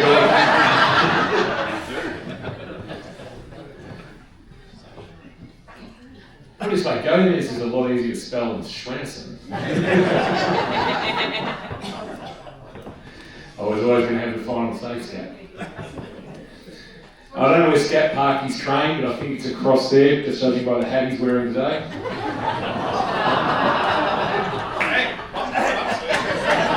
Oh shit, lads. I am going to ask Gary Birch to come back because we are going to touch on a gentleman who was featured prominently in that video, and I think it's only fair that one of his great mates gets to have a couple of words about the late great Big Phil Pipe. It's lovely to see you here today, Rosemary, too.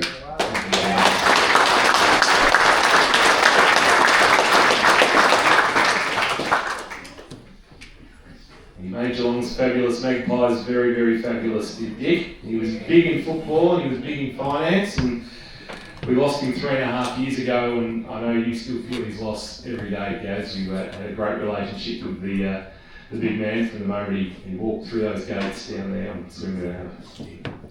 Yeah, he was a great guy. I remember that we played the preliminary final in 1985 at Thompson. How the bloody hell did the GFL put finals at Thompson? Anyway, Dick was there. There was this big fat bloke there with a hat on, a scarf, and black and white all over. After the game, we got beat. And after the game, me and Dracker, Steve, went up to him in the rooms because he knew the late Eddie Dare, who was president of Thompson at the time. And we got talking to him, and Big Dick and me said, "Where are you from?" He said, "I'm Melbourne, but I live here now." So me and Dracker said, "Why don't you come out to the rooms?" And he came to North Geelong, him and his first partner, wife, Kathy, and they came to the rooms and come back here, and he didn't leave till after midnight on a Sunday night, and before you knew it, he was on the committee. We had that meeting that was being alluded to early. We nearly folded. You know, the club had 30 players on the list, no juniors, $3,000 in the bank and 4 committeemen. And us 4 committeemen, we go, what we're going to do? And then one just stepped up and Dick became a vice president. And he stayed the year after he took on from Wonder and stayed for 11 years. And he was with the heart and soul of the club. And he came along with Rosemary. We had some many great times. She was really good for him, and he went through some bad times in the late 80s, and then they were married in 1990, and it was a great night. And Dick, he did coin Geelong's great fabulous Magpies, as Alan said, and he put the club out there. You know, Rex Hunt, Sam Newman, Andrew Hughes as #1 ticket holders. He was a bloody terrific guy, and we miss him dearly, as do Steve Dracovich. I miss him. And Tim Swennison's older brother, good mate of mine. Unfortunately, they would have been absolute stars here today. And yeah, it's just a pity. Thank you, Lucy. I appreciate you coming back up and having a chat. I just want to mention about the women in the club back in the day. Sorry, but I do because when I was young, all well, it's in black and white, it was that long ago, but the ladies in the canteen, yeah, and I go, I won't forgive anybody. No, it's not going to go with that. Pull up the chair. No, really. Look, what I wanted to say, that look, the men in the club I have to mention first. When I was young, these men, Keith Barclay, Kevin Harrington, Brian Mallett, Teddy Peters, George Pennell, Donnie Dower, Ted Lockwood, and Gordon Hodgkins and Ray Rushton. Now they weren't just men, they were men amongst men.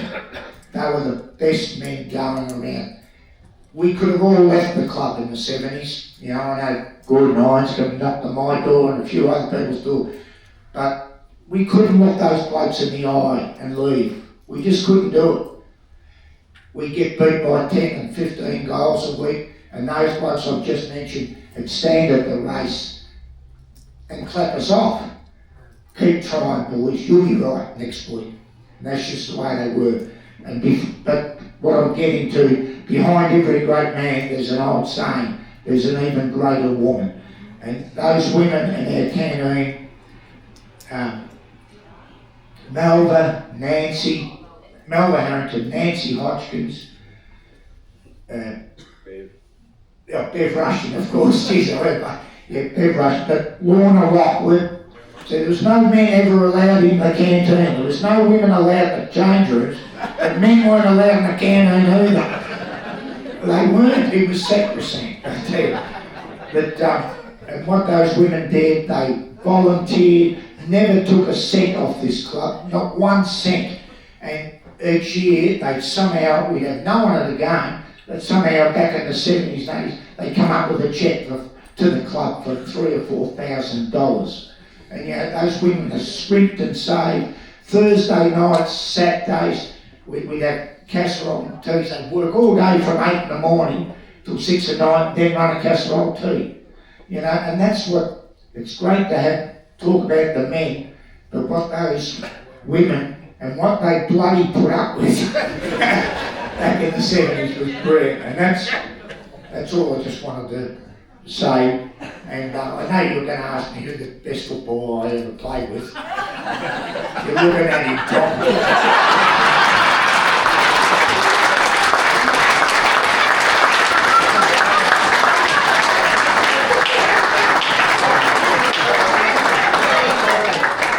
Well, it's probably a good time to go to a break. Those who want Birchie's autograph, will back shortly. Thank you, ladies and gentlemen.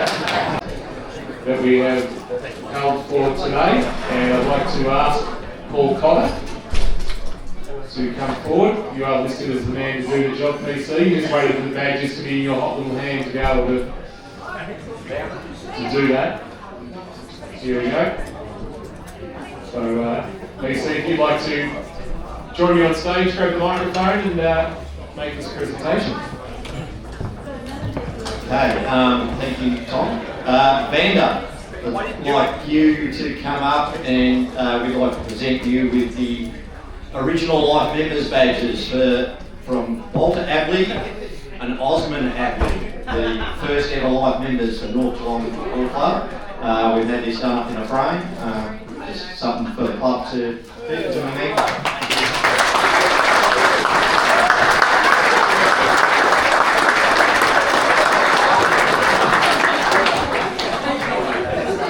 Well done, Conti. Well said. You may ask. That was very graceful. Please welcome to the stage the man they call Scat. He looked like he was going through his Leighton Hewitt era with a backwards hat on that video. Can you please welcome Tim Shredderson?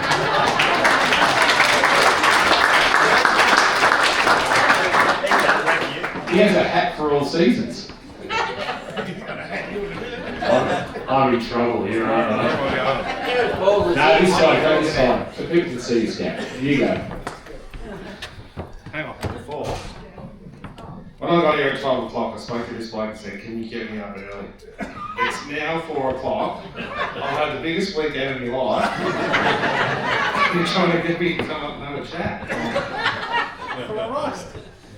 You're making more sense than you did after some of those reserves premierships you coached and I tried to interview you for Cat. Oh, stop it. Now, Scat, this place means so much to you, and to sit there, we didn't hear, the boys just sat there with support, sort of, they didn't say much, actually they didn't say anything at all, that probably came a little bit later, but the legacy continues, and I suspect you get as much joy out of watching the boys run around on a Saturday afternoon, whether it be midday or 2 o'clock, that you got out of your own career. Yeah, absolutely. I've probably spoken about this numerous times. My career was unbelievable. Had some fun, played in some premierships. Like the great Dennis Hines, what a man, what a coach. He changed us as a football club from '88 to '93. But I'm going to get emotional. We love you, Luke. We love you. When you get to watch kids play and have success, means way more than anything I achieved as a personal player. Especially last year, I suspect. Well, I had playing 2013 and then smack and chalk last year, which was, it's been amazing. What's the favourite of your flags though? The ones you played in? Tom, that's like trying to pick a favourite kid. Which one's your favourite kid? Don't say chalk, don't say chalk.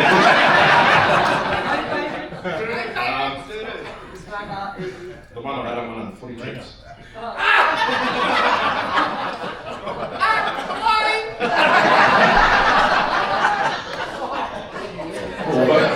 Might have opened some, right, look at it. Oh, look at that pink line. We saw the violence. Hang on, hey. What's this bloke laughing at? He fucking slept here last night. Oh, I didn't know that. I had no idea. The violence of 1990. Can you talk us through that? Well, Bull's there. No, I didn't play in that. Oh, didn't you? I didn't play in that 90, no. I was 94. Who won 94?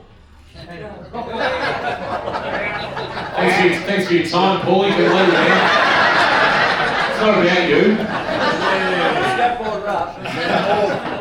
It's 1990, like Dennis Hines, the great young man, said in that video clip up there, and he did sort of had it over us in a bit of in a physical sense. And they come out and started dishing out a little bit again early, and we were sort of renowned from that time on, even from about 90 early in the year, that if you took one of us on, you took the whole lot on, and that became sort of part of our culture as through the early 90s, that if you decided you wanted to hit someone from North Geelong, you were going to definitely wear a few back. And they did. And we punched shit out of them and we won the flag. Good way to hit them back, is it? Doesn't really left. Well, yeah, absolutely. Can I ask you about 1993?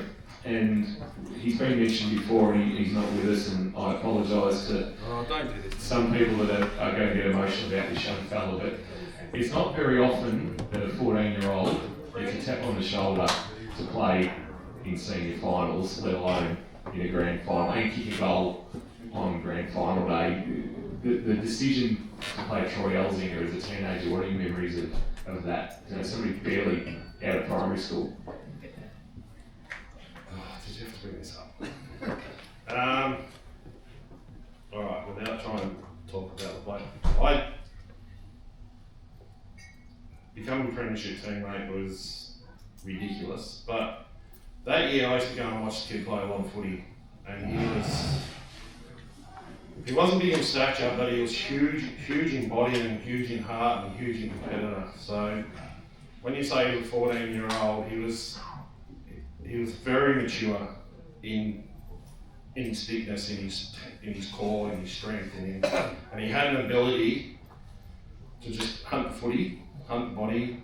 So it wasn't a massive shock to us as players that he was coming into our system. And we had a lot of blokes who were going to protect the kid. So if he copped anything, he actually come on and I was under a little bit of a cloud going in, had a bit of a groin. I would have played a half. Troy actually come on, kicked the goal with his first touch, I think, which is incredible. All the boys got around him, give us a bit of buzz. We go on and win the flag. And he played his part, you know. It's a wonderful story. I remember at the Sale Yards was it Sale Yards or what was the other pub? OC, yeah, the OC, Ocean Child, Carmo, yeah. He was in there as a 14-year-old. The great Bob and Troy will be up there now having a drink watching this, you know, with a smile on their face. Bobby actually bought Troy a couple of beers that day, and like not only the premiership player at 14, he's sitting in a bar having a couple of beers too. You know, that's North Geelong. That's who we are, and you know that's a great story. I'm one of many in this club. Scott, you and I could sit. I would probably come and sit with you and scratch and chicken a little bit later and have a beer with you blokes, and you could tell so many stories. But we are time poor for the moment, but we have committed a lot of stuff to memory. The videos that you've seen today that have gone on the screen, there is more to that than what we've seen today, and they will be made available, and there is more of Scap's story there. But I just wanted to touch on a part of your career, a wonderful career, one of the finest this club has ever seen, and I always like talking to you with this, Scap. Great to have a chat.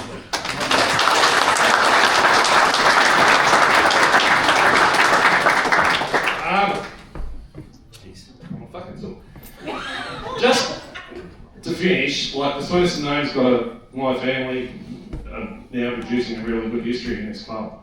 But without a football club, 150 years old right now, which is incredible, we as a family, myself, coming through, are not gifted the opportunity to achieve things like this without football clubs and people. Every person in this room, and the thousands that will come before us and the thousands that will come after us. Football clubs are a fantastic place, absolutely fantastic. Like right now, the way else, if you don't come and have a look at our seniors play footy. Peter Riccardi, 2 years ago, come in, like tennis signs in the 90s, come in and change things and have set things up perfectly. Rico and Keegan do a wonderful job, and the boys, they're not only football coaches, they're very good at it. They're mentors.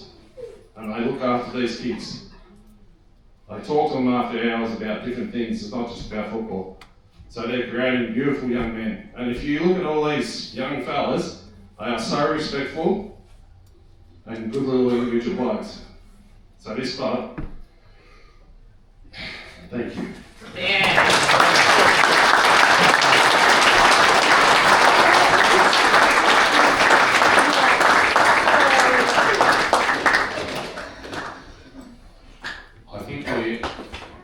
Say farewell to Ray Birch. I've raised a party. Can you put your hands together for Ray Birch?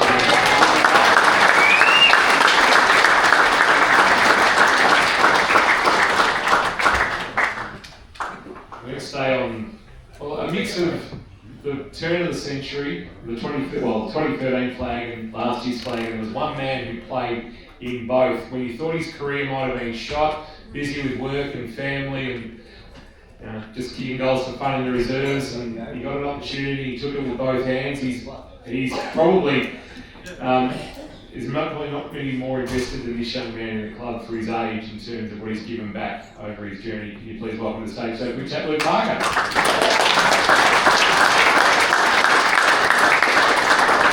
I hate to cut in just a bit, but I'm going to go, but I'm going to donate this job back to the club.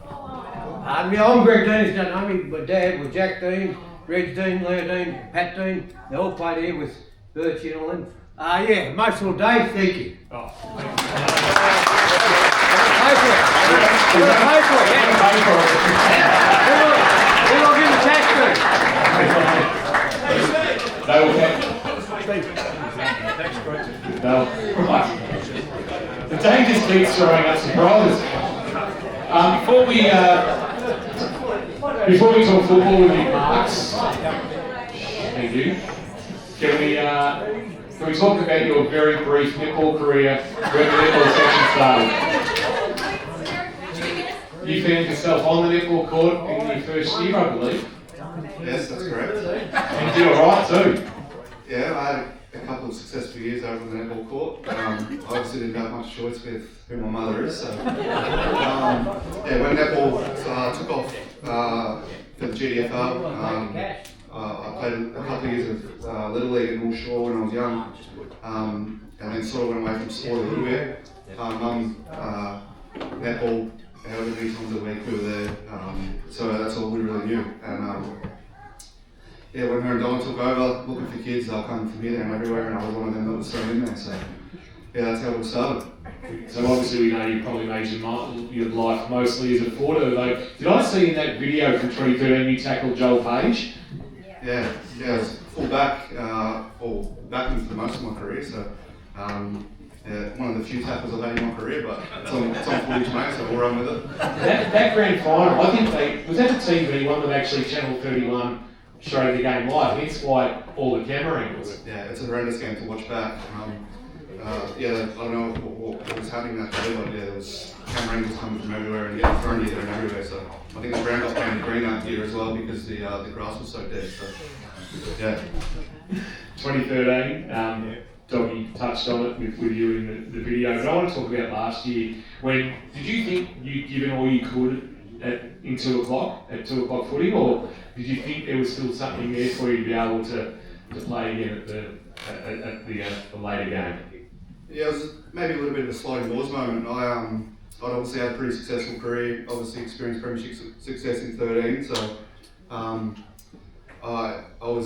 priorities had shifted over the years. Obviously we'd had a family, built a house, all that stuff sort of took taking priority.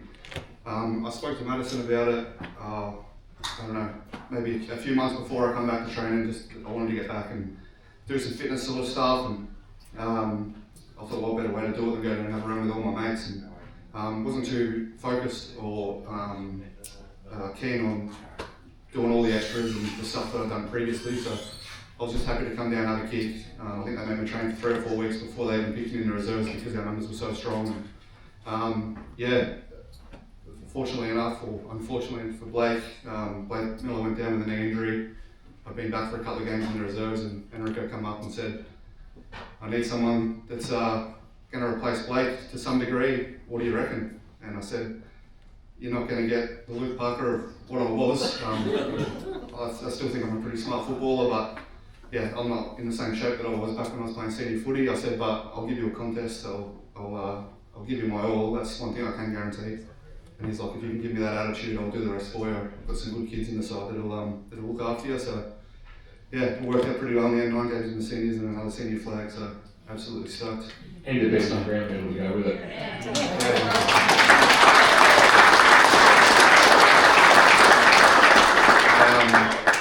I kept letting the boys know that I had a pretty crook neck the Talk us through that goal where you launched one from outside 50. How far out are you now from what you actually originally were? We're right on the 50 line. We'll leave it at that. We've got a pretty. I was written off all week. I got a pretty bad corky a couple of weeks before in the final that we played. I think most of the media wrote me off that I was too old and too slow. I wouldn't say I would ever write you off. I said most. There was a little bit of a fire in the belly there to prove wrong that I was still capable and still able to do it. So it was a nice little. We did have plans to put some of that. The voiceovers over the top of that video of me slot one from 50, but it never eventuated. But it was a nice little joke between the boys in the following week of the celebrations. You've been a little bit of, you've got Fags obviously keeping the historical data and being the guru and all things like that, but you've loved the games played sort of arrangement, have you, over when there's been a milestone, you've usually been hitting my inbox up to say, hey, we've got this coming up. You love that side of things? Yeah, I do. I love this place. I could sit down and listen to the Fags and all the names that I've spoken about today, I could sit down and listen to them speak about this place for days on end. I absolutely love it. So, I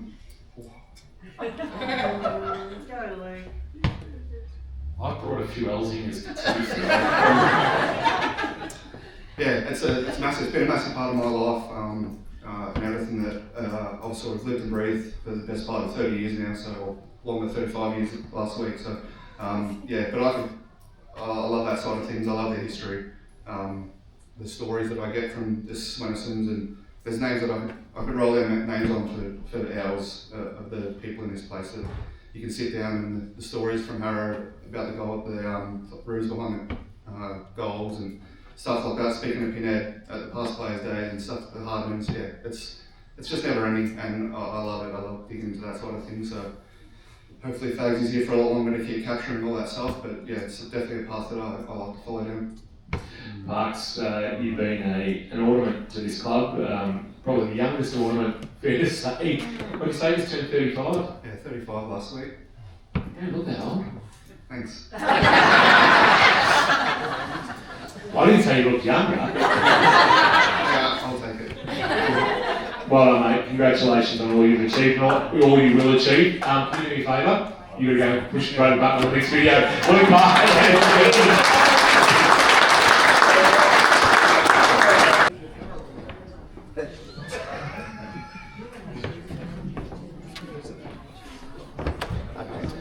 Rico, I feel like I've been on this journey with you. I remember when you were appointed, and as you said, blank canvas. You didn't have any real great ambition other than, I suppose, returning the club to getting some respect back in the local football community after what had happened in the previous couple of years. Is that a fair assessment? Yeah, absolutely. Coming in 2023, I think one game was the last game of the year against Corio here. But going back a little bit further, Vander's, through the 2023 year, but rang me, I'm going to say, way too many times, and I still don't know how he got my number. But it was something to do with that, anyway. Yeah, not really sure, but I was just in a hiatus, just wanted to watch my boys play footy, and and have a part-time role at Bell Park as assistant coach, where Oscar was on the VFL list, on the AFL list.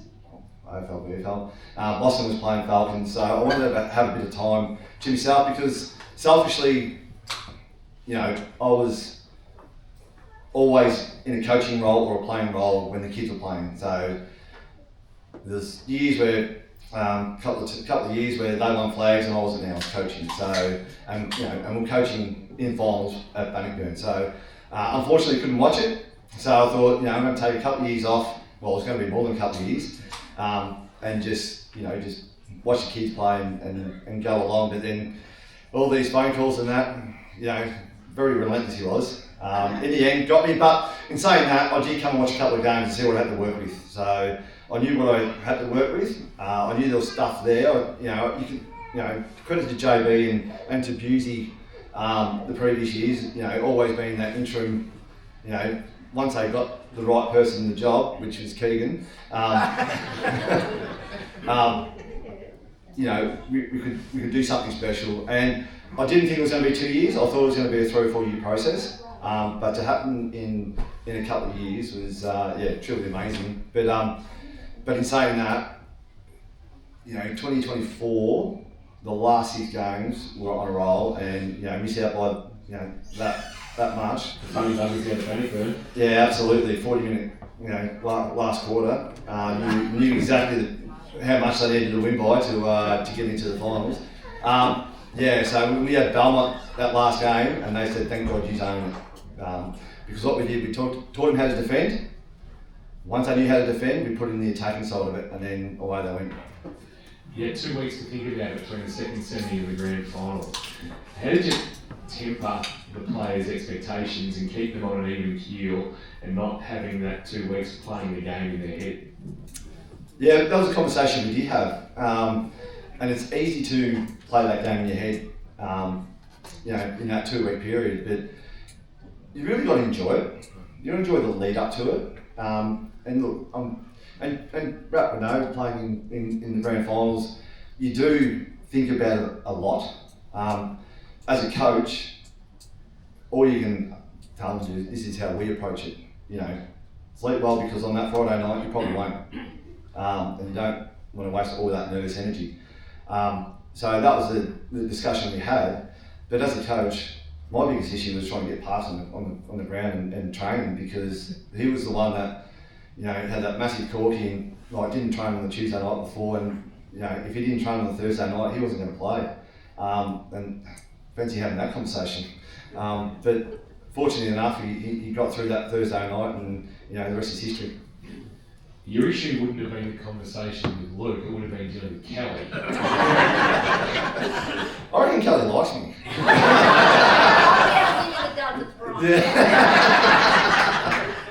No, look, and it was always going to be up the pass as well. So we did have that conversation, and we touched back on it, you know, last year when he come across.